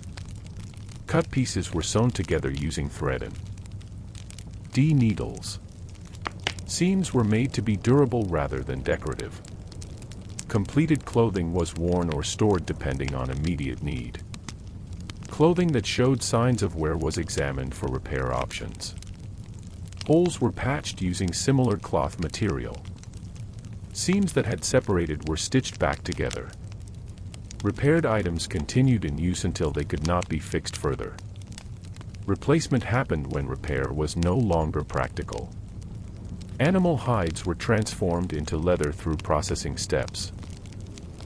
The hides were scraped to remove materials that would cause decay. Preserving treatments were applied to the cleaned hides.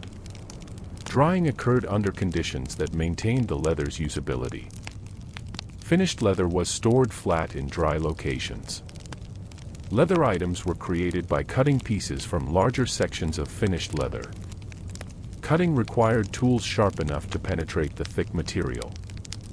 The cut pieces were joined using stitching or lacing. Leather provided durability for items that received heavy use.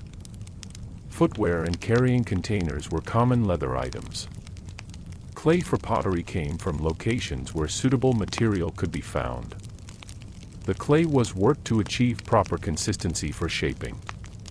Vessels were formed by hand into shapes that served specific purposes. Shaped clay dried slowly to prevent cracking.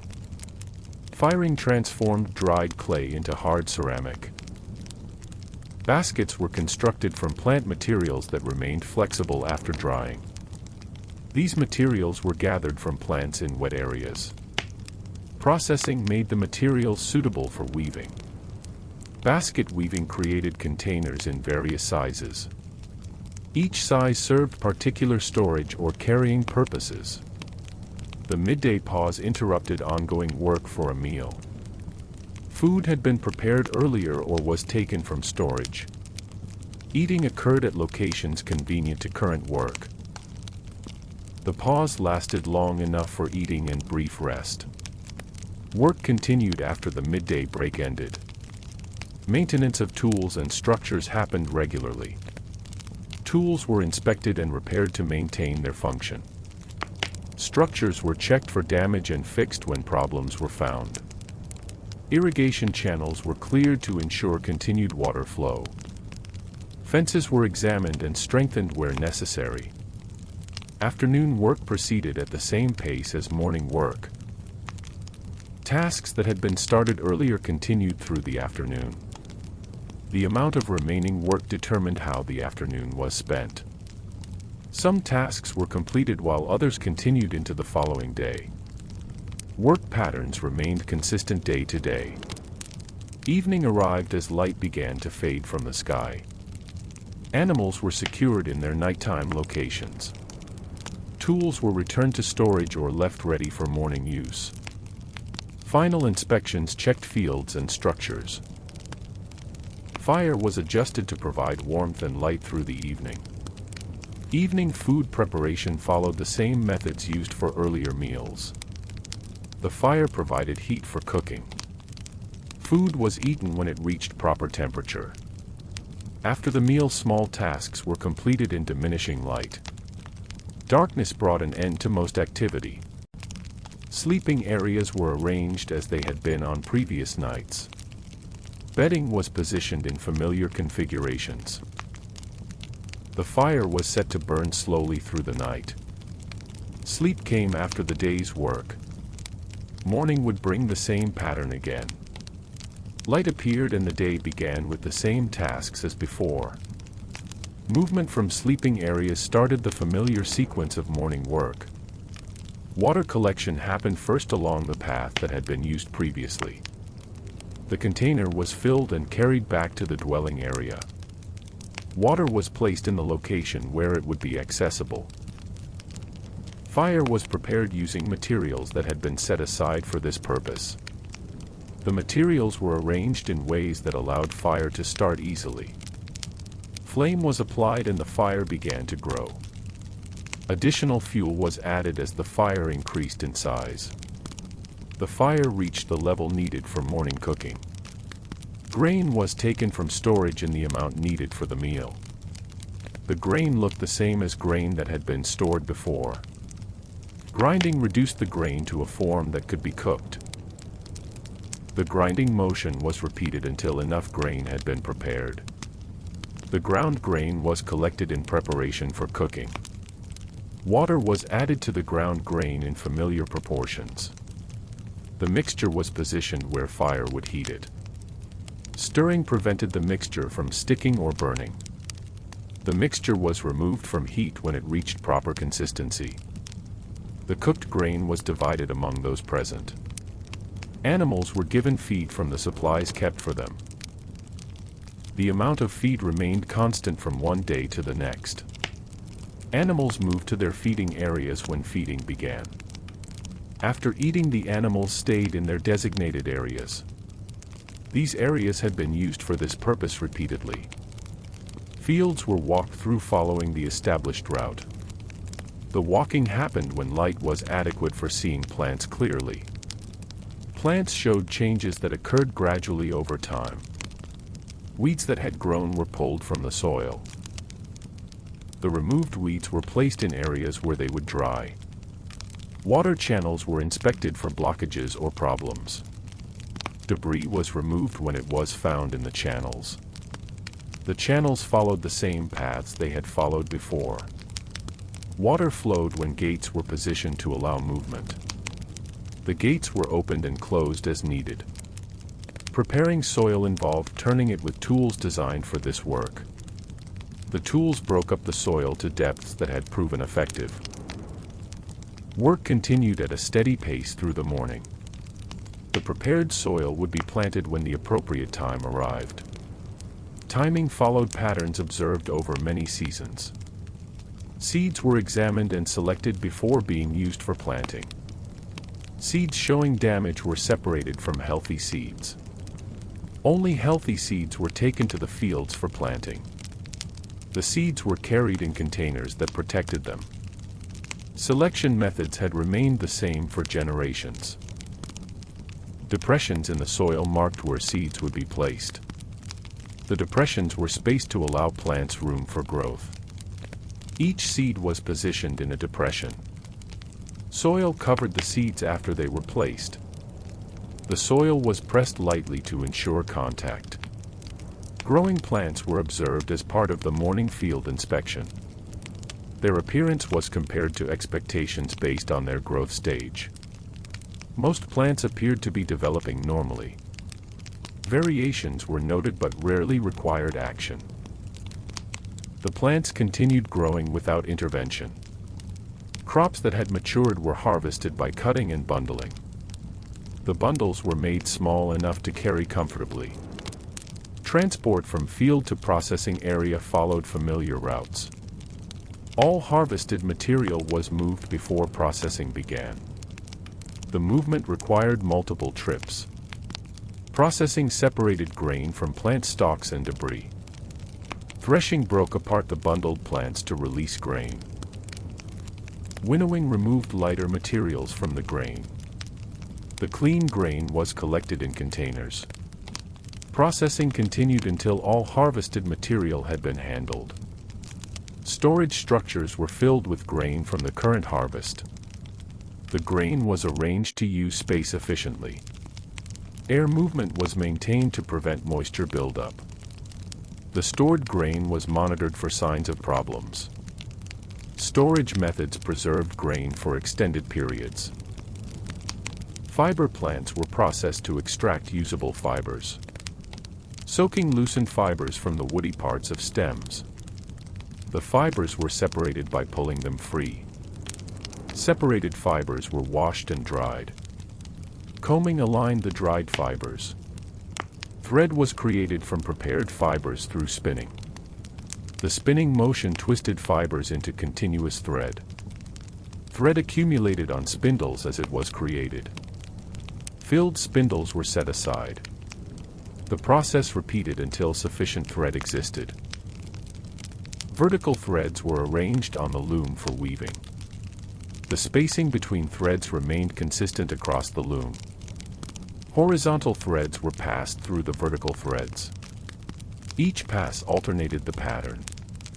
Cloth formed as passes accumulated. Cloth was cut from the loom when the proper length was reached. The edges were finished to prevent coming apart. Finished cloth was folded and stored. The cloth would be used as needed. Some cloth remained in storage for long periods. Patterns were used to cut cloth into pieces for clothing. The cutting minimized waste of material. Cut pieces were sewn together using thread. Seams joined the pieces into complete garments. The garments were used immediately or stored. Worn clothing was examined to determine if repair was possible. Damage was repaired using patches or restitching. Repaired clothing continued to be worn. Eventually, clothing became too worn to repair. Replacement happened when repair was no longer effective. Hides were processed into leather through multiple steps. Scraping removed materials that caused decay. Treatments preserved the hide.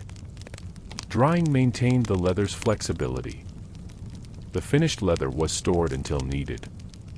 Leather was cut to create specific items. Sharp tools were needed for cutting.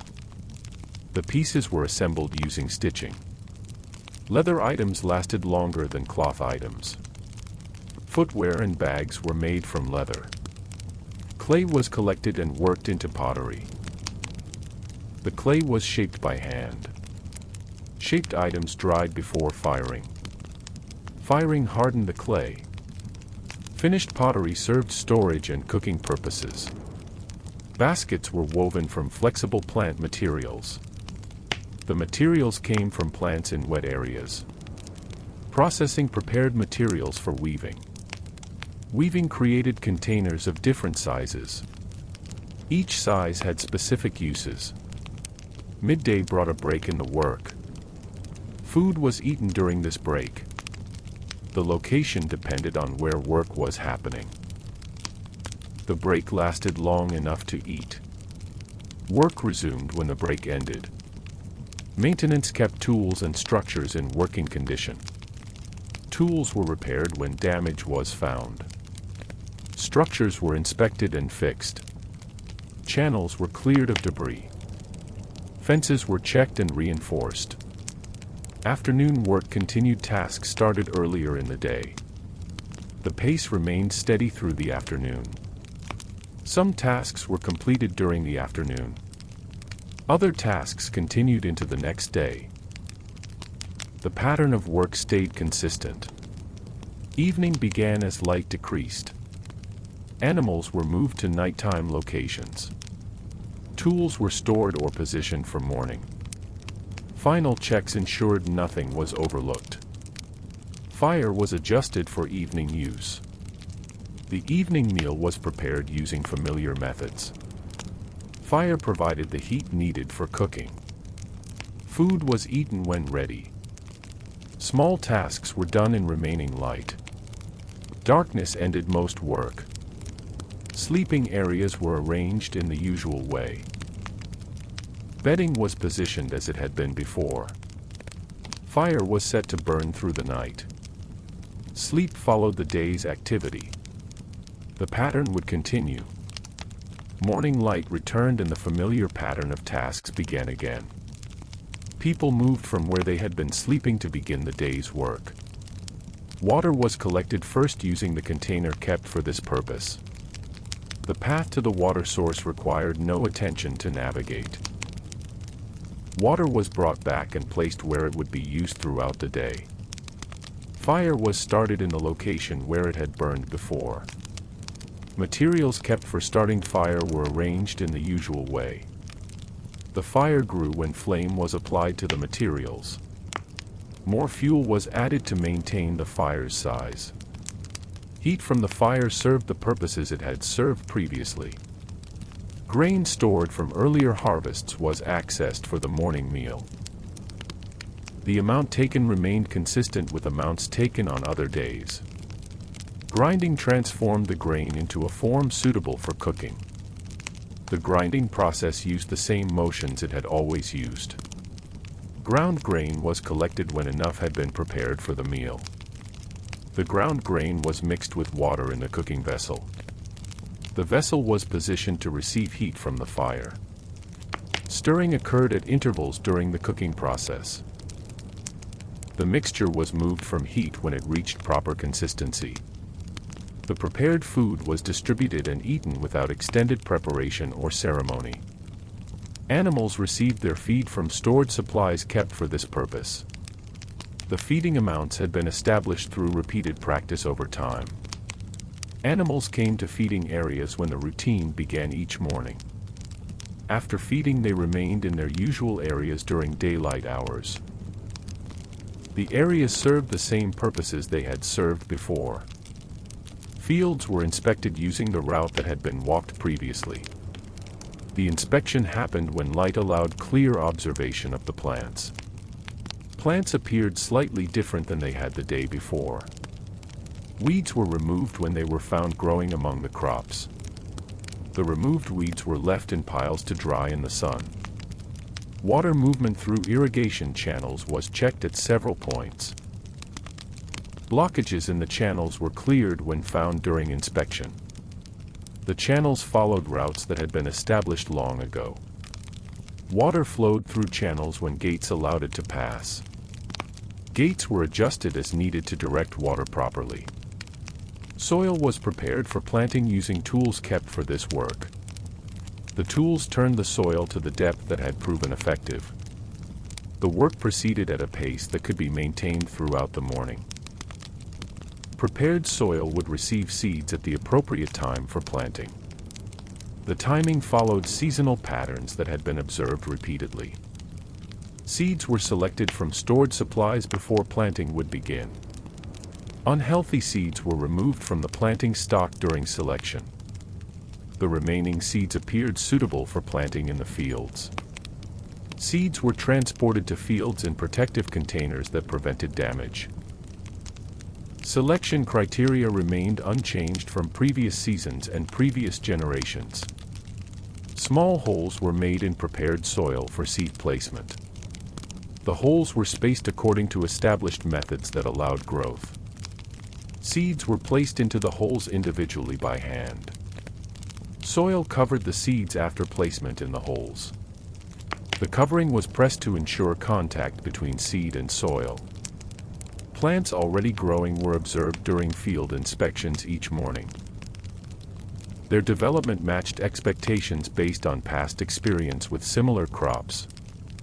Most plants showed normal growth patterns for their stage. Unusual appearances were noted but rarely addressed with any action. The plants continued growing without intervention in most cases. Mature crops were harvested by cutting and bundling the plants. Bundles were sized for convenient carrying from field to processing area. Transport to processing areas used the shortest routes available. All harvested material was moved from the field before processing. Multiple trips were required to move everything that had been cut. Processing removed useful parts from harvested plants in several steps. Grain was separated from stalks through threshing using familiar methods. Winnowing cleaned the threshed grain by removing chaff and debris.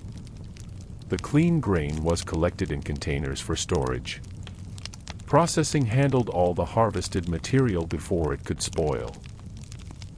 Grain storage was filled with processed grain from the harvest. The filling maximized use of available space in the structure.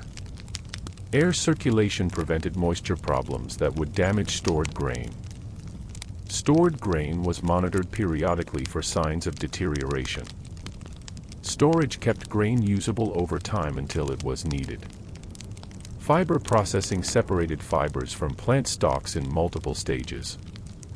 Soaking loosened the fibers from the woody parts of stems. Separation happened by pulling fibers free from the softened stalks.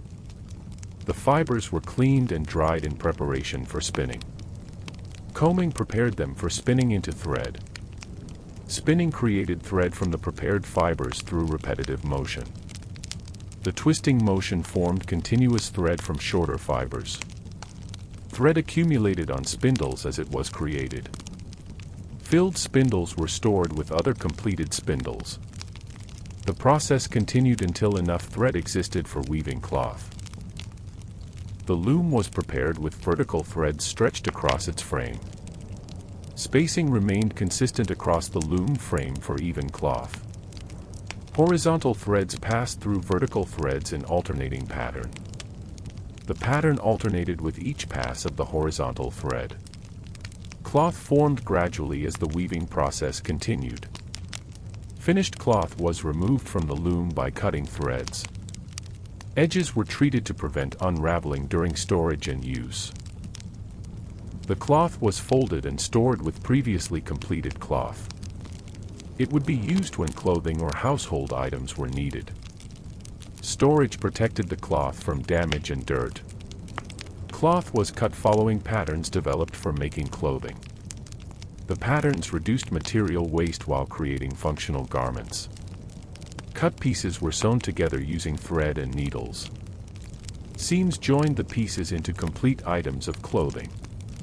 Completed clothing was worn immediately or stored for future use. Worn clothing was examined to determine if repair was worthwhile. Repairs used patches cut from other cloth or restitching of seams. Repaired items continued in use until further repair became impractical. Eventually, items became too worn to repair effectively. Replacement occurred when repair was no longer a viable option. Hides from animals were processed into usable leather. Scraping prepared the hides by removing fat and tissue. Treatments preserved them and prevented decay during storage. Drying maintained flexibility while hardening the material. Finished leather was stored flat in dry locations. Leather was cut into shapes for specific items. Sharp tools were needed to cut through the thick material. Pieces were assembled by stitching them together with strong thread. Leather items provided durability for purposes requiring strength. Common items included footwear and bags for carrying things. Clay was shaped into pottery vessels by hand. The shaping was done carefully to create useful forms. Shaped items dried slowly before firing to prevent cracking. Firing hardened them into permanent ceramic form. The pottery served various storage and cooking purposes. Baskets were woven from flexible plant materials. Materials came from plants growing in wet areas. Processing prepared them for weaving by removing leaves. Different sizes were created for different purposes. Each size served specific carrying or storage uses. Midday brought a pause in ongoing work for eating. Food had been prepared earlier in the day. Eating happened at locations convenient to current work. The pause allowed time for eating and brief rest. Work resumed afterward at the same pace. Tools and structures received regular maintenance to keep them functional. Damaged tools were repaired using available materials. Structures were inspected and fixed when problems were found. Channels were kept clear of debris. Fences were maintained to keep animals contained. Afternoon work continued at a steady pace through the remaining daylight. Tasks from earlier in the day continued without interruption. Some tasks were completed during the afternoon hours. Others extended to the next day for completion. The work pattern remained constant from day to day. Evening came as light diminished across the sky. Animals were secured in their locations for the night. Tools were stored in their usual places or positioned for morning. Final checks were performed of fields and structures. Fire was adjusted to provide heat and light for evening. Evening food was prepared using familiar methods that had been used before. Fire provided the heat needed for cooking the food. Food was eaten when it reached the appropriate temperature. Remaining light allowed completion of small tasks. Darkness ended most activity for the day. Sleeping areas were arranged as they had been on previous nights. Bedding was positioned in the usual way for comfort. Fire was set to burn slowly through the night. Sleep followed naturally after the day's work. The pattern would repeat when morning light returned. Light appeared again and the day began with the same sequence of tasks. People rose from sleeping areas and started the work that began each day. Water collection happened first along the path that had been used before. The container was filled at the source and carried back. Water was placed where it would be accessible during the day. Fire was prepared in the space where it had burned previously.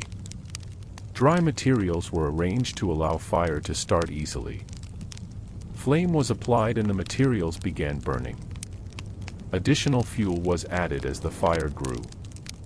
The fire reached a size that would serve morning needs. Grain was removed from storage for preparing the morning meal. The storage area held grain that looked the same as before. Grinding broke the grain into pieces suitable for cooking. The grinding motion was repeated until sufficient grain had been prepared. The ground grain was collected for mixing with water. Ground grain and water were combined in the vessel used for cooking.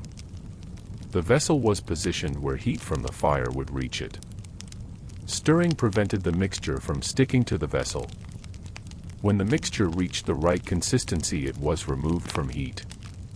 The cooked grain was divided among those present and eaten. Animals were given feed from the supplies stored for them. The amount of feed remained the same from one feeding to the next. Animals moved to their feeding areas when they saw the routine beginning.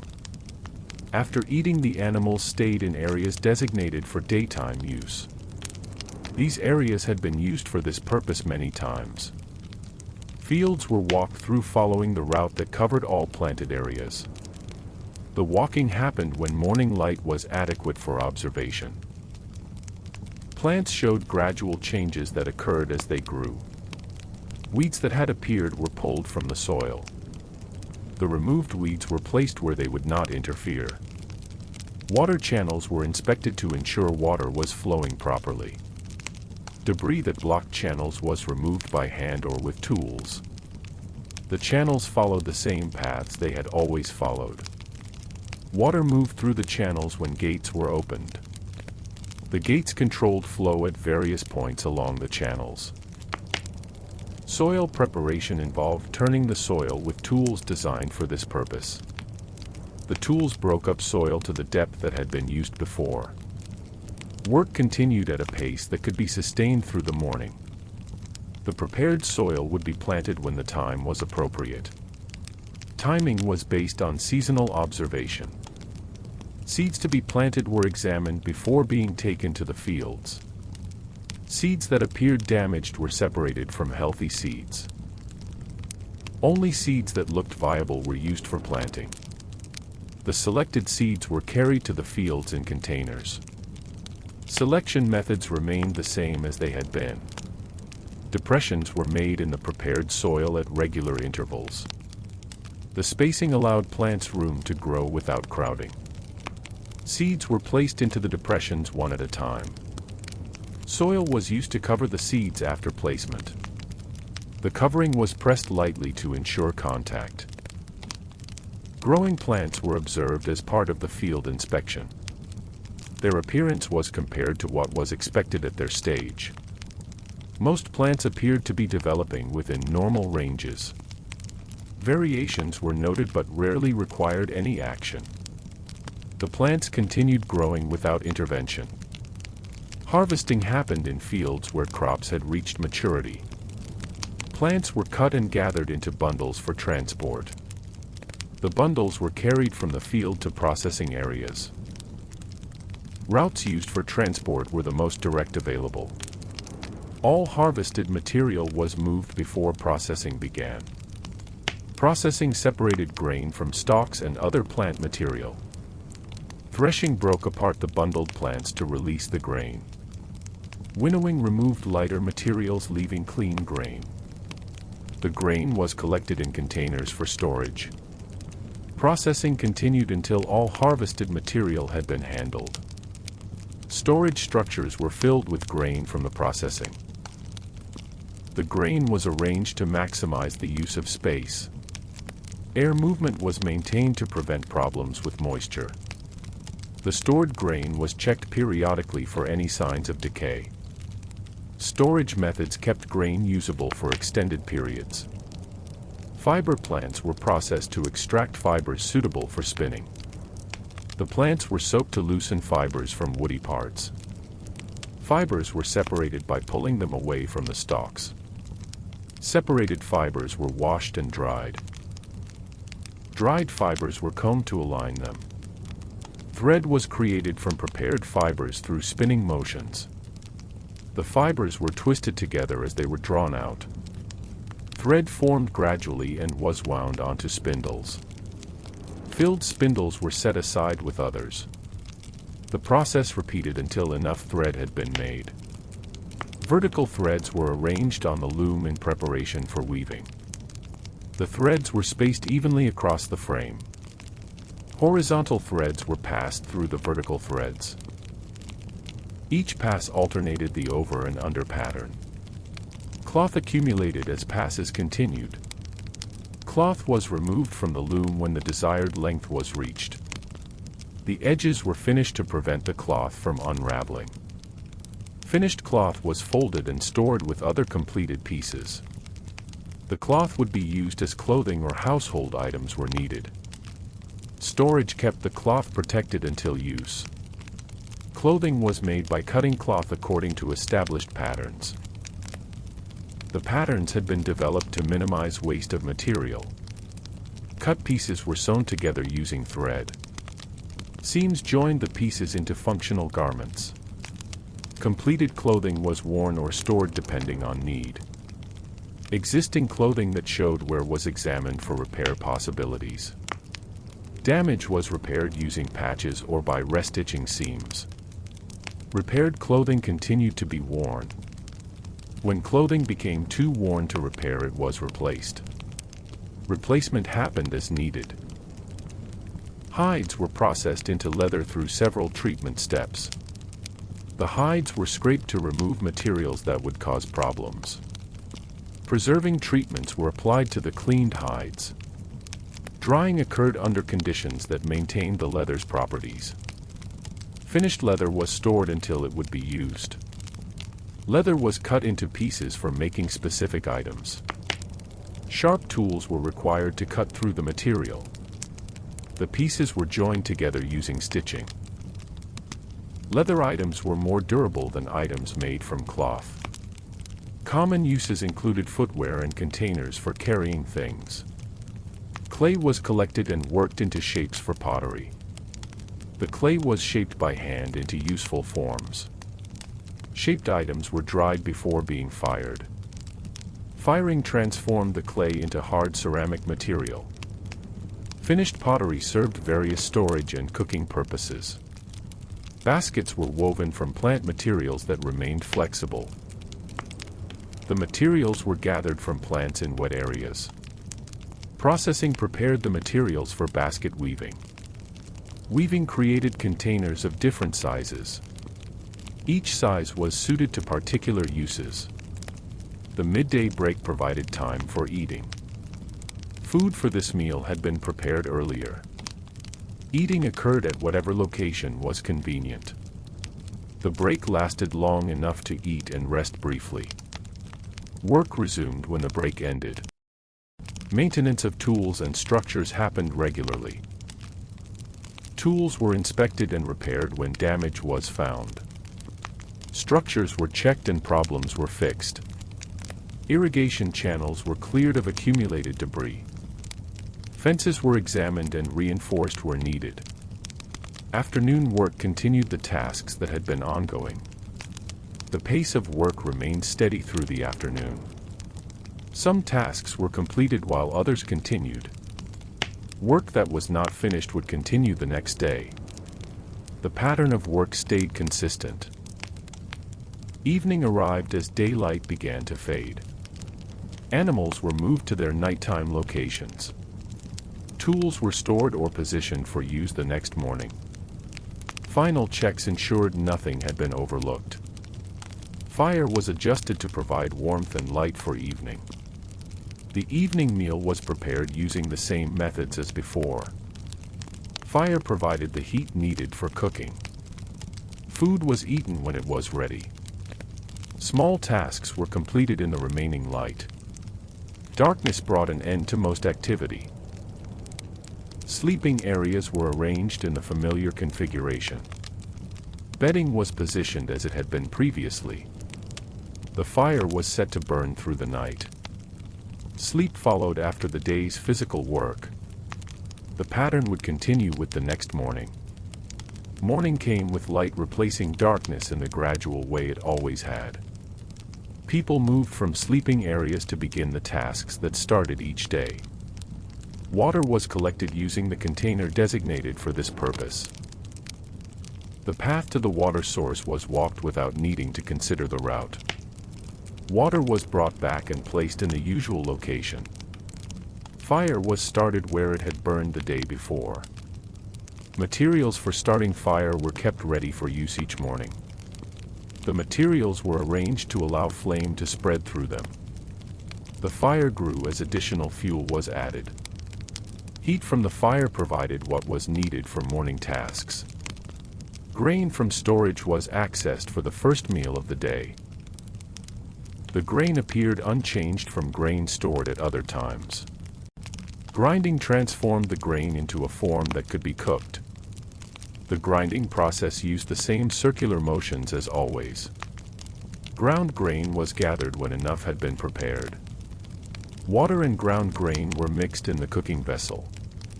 The vessel was placed where fire would heat it. Stirring happened during the cooking to prevent problems. The mixture was moved from heat when it reached the expected texture. The food was distributed and eaten by those present.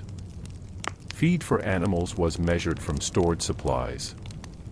The animals received the same amounts they had received before. Feeding happened in the locations that had been used previously. After feeding, the animals remained in their usual areas. The areas served their purposes during daylight hours. Fields were inspected by walking through them in the morning. The route through the fields was the same route walked before. Plants showed changes that had occurred since the previous inspection. Weeds were removed when they were noticed among the crops. The removed weeds were set aside to dry. Water flow through irrigation channels was checked at multiple points.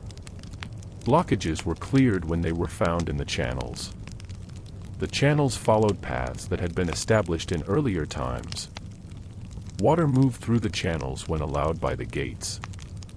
Gates were adjusted to control the flow of water.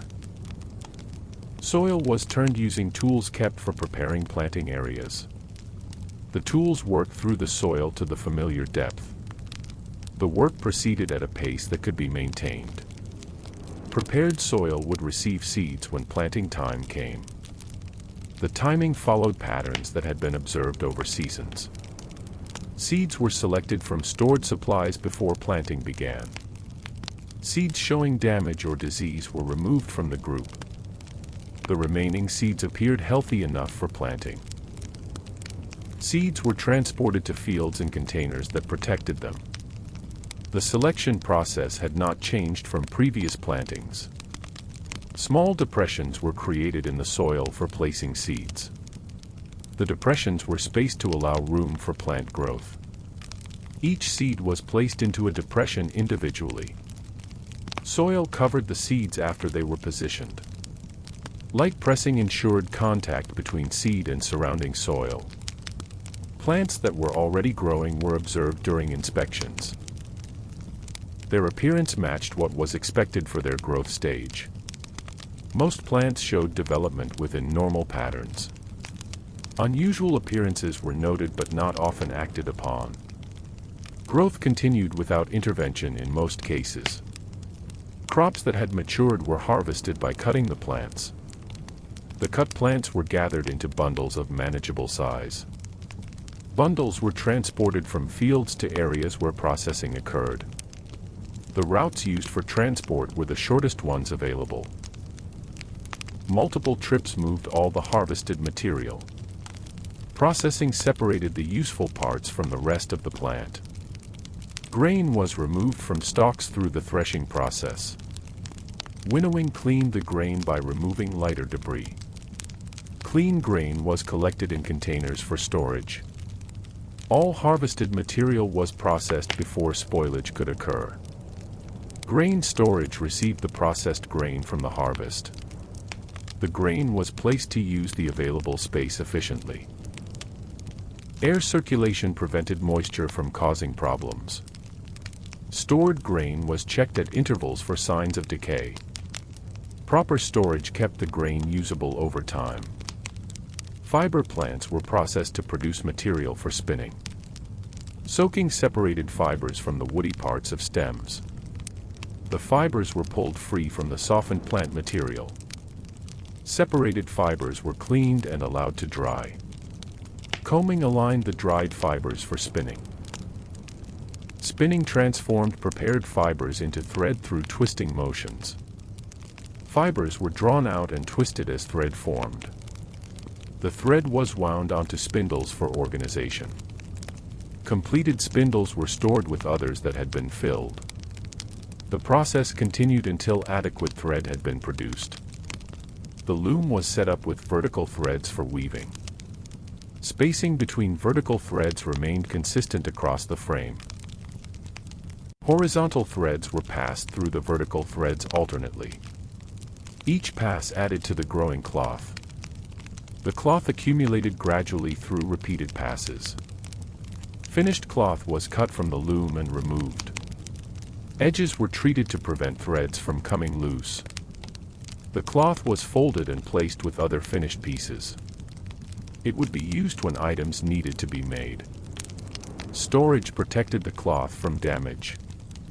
Patterns were used to cut cloth for making clothing. The patterns minimized waste while producing functional items. Cut pieces were joined by sewing them together. Seams connected the pieces into complete garments. Finished clothing was either worn immediately or stored. Clothing showing wear was examined to assess repair options. Repairs involved patching holes or resewing separated seams. Repaired items continued to be worn after repair. Eventually, clothing became too damaged for further repair. Replacement occurred when repair was no longer feasible. Hides underwent processing to become usable leather. Scraping removed materials that would cause the hide to decay. Treatments were applied to preserve the hide. Drying happened under controlled conditions. The finished leather was stored flat until needed. Leather was cut into shapes for creating specific items. Cutting required tools sharp enough to penetrate the material. Cut pieces were assembled through stitching or lacing. Leather items provided durability for demanding uses. Footwear and bags were commonly made from leather. Clay was worked into pottery through shaping by hand. The shaping created forms that would serve various functions. Shaped clay dried slowly to avoid cracking. Firing hardened the dried clay into ceramic. Pottery was used for storage and cooking. Baskets were created by weaving flexible plant materials. Materials were gathered from plants growing in moist areas. Processing made the materials suitable for weaving.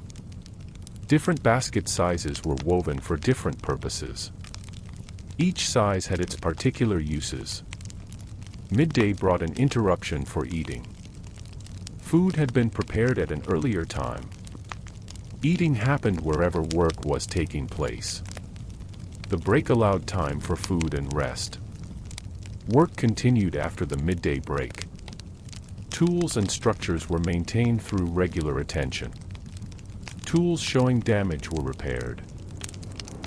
Structures were inspected and repairs were made. Channels were cleared to maintain water flow. Fences were checked and strengthened as needed. Afternoon work proceeded at the established pace. Tasks begun earlier continued through the afternoon. Some work was completed during these hours. Other work extended into the following day. The pattern remained constant across days. Evening began as light started to diminish. Animals were secured in their nighttime locations. Tools were put away or positioned for morning. Checks were performed of fields and structures. Fire was adjusted for evening use. Evening food was prepared using familiar methods. Fire provided heat for the cooking process. Food was eaten when preparation was complete. Remaining light allowed minor tasks to be finished. Darkness ended activity. Sleeping areas were arranged as they had been before. Bedding was positioned in the usual manner. Fire was set to burn slowly overnight. Sleep came after the day's work. Morning would bring the same pattern. Light appeared and the day began as days had begun before. People moved from sleeping areas to start the tasks that started each day. Water was collected along the path that had been walked previously. The container was filled and brought back to the dwelling area. Water was placed where it would be used during the day. Fire was started in the location where it had burned the day before. Materials for starting fire were arranged as they had been arranged before. The fire began when flame was applied to the materials. Fuel was added and the fire grew to the needed size. Heat from the fire served the same purposes it had served previously. Grain was taken from storage for the morning meal.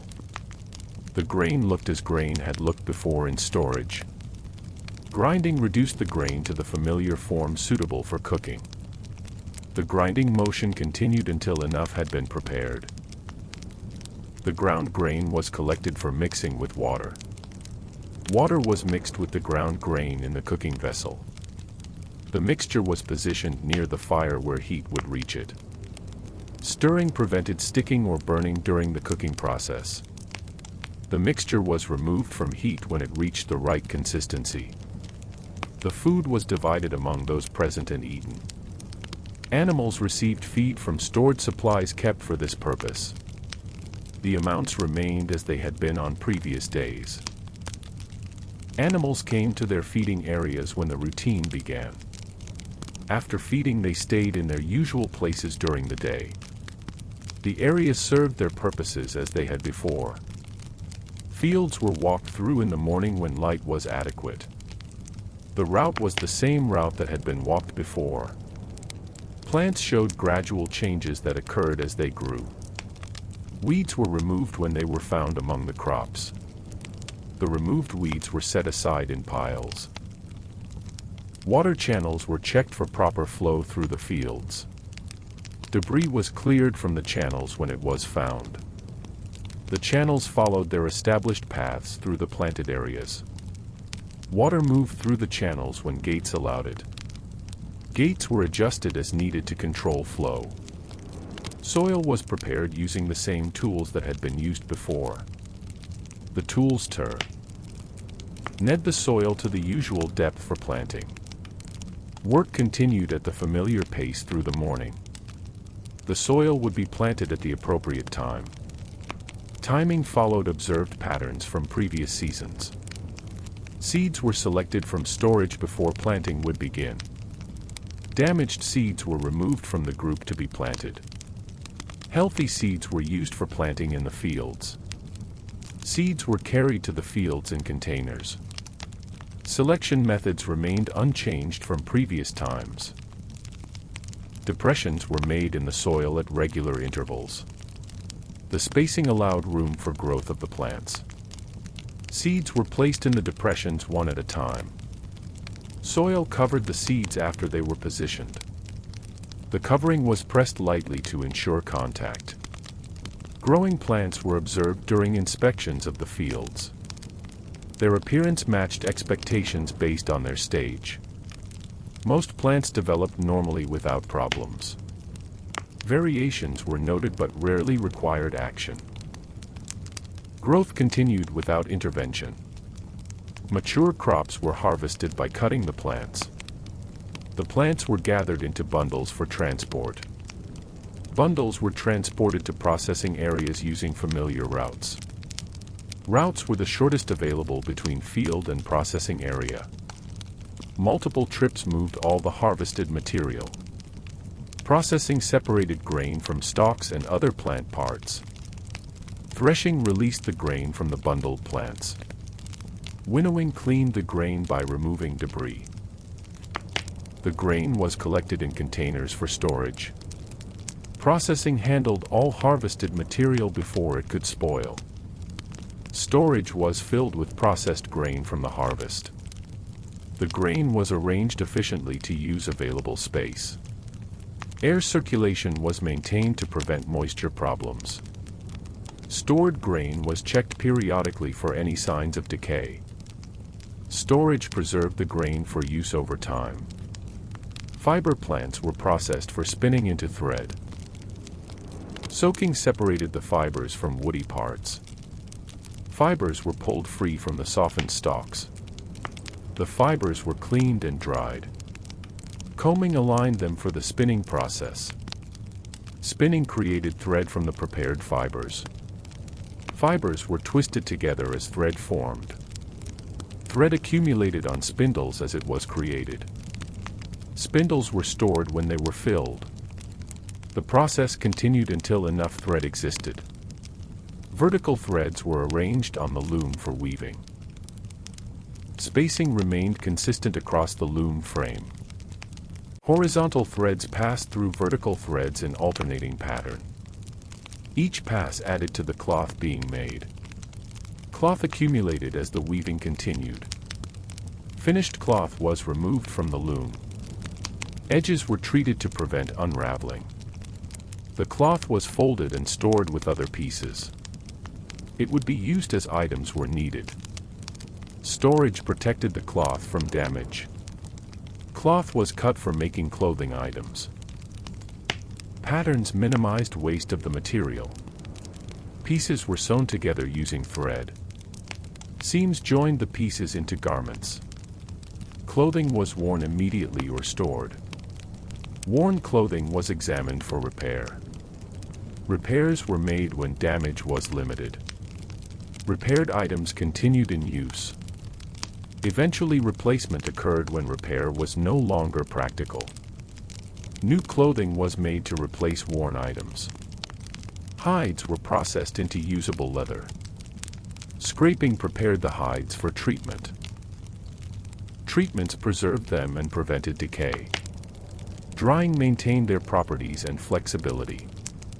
Leather was stored until it would be used. Leather was cut for making items. Sharp tools cut through the thick material. Pieces were assembled by stitching them together. Leather items were durable and lasted longer. Common items included footwear and bags. Clay was shaped into pottery vessels. Shaping created useful forms by hand. Shaped clay dried before firing. Firing hardened it into permanent form. Pottery served various storage and cooking purposes. Baskets were woven from plant materials.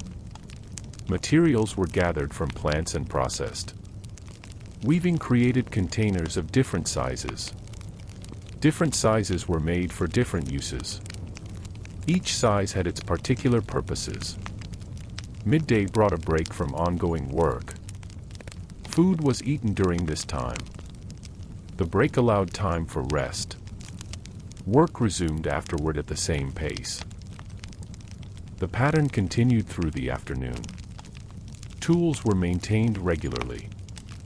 Damaged tools were repaired using available materials. Structures were inspected for problems. Channels were cleared of debris. Fences were checked and reinforced.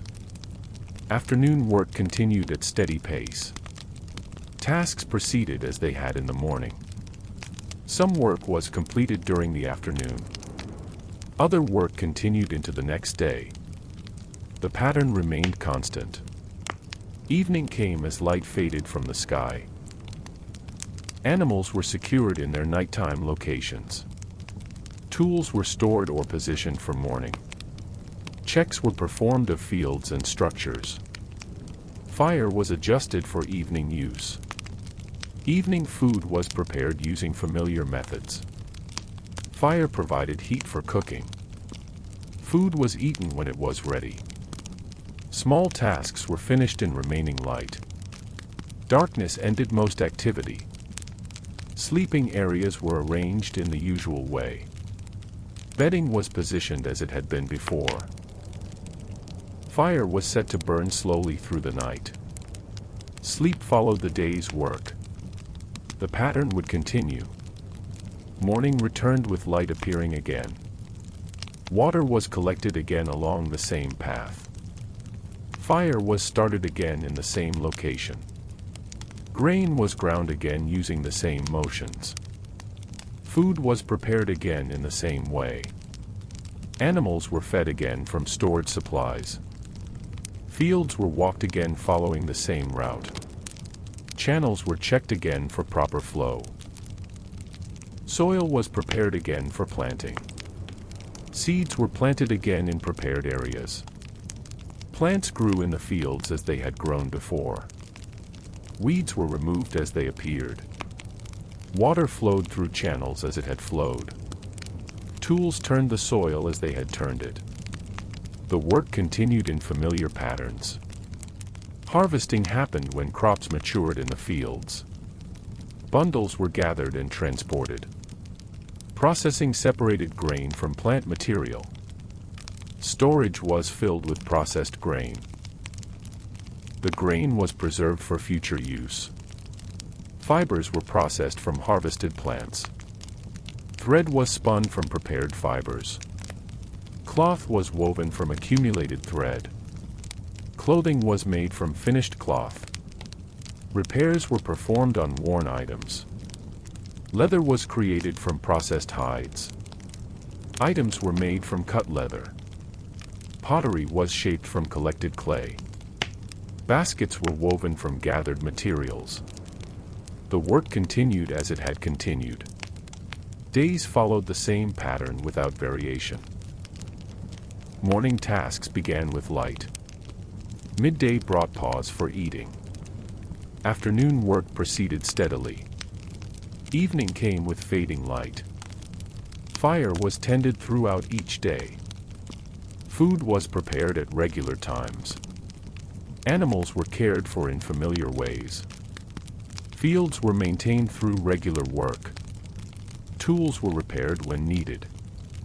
The work happened in ways that had been established. Routes were walked that had been walked before. Motions were repeated that had been repeated before. Patterns were followed that had been followed before. Methods remained as they had remained. Seasons changed gradually over time. Planting times came as they had come. Growing periods passed as they had passed. Harvest times arrived as they had arrived. Storage was filled as it had been filled. The cycle repeated without end.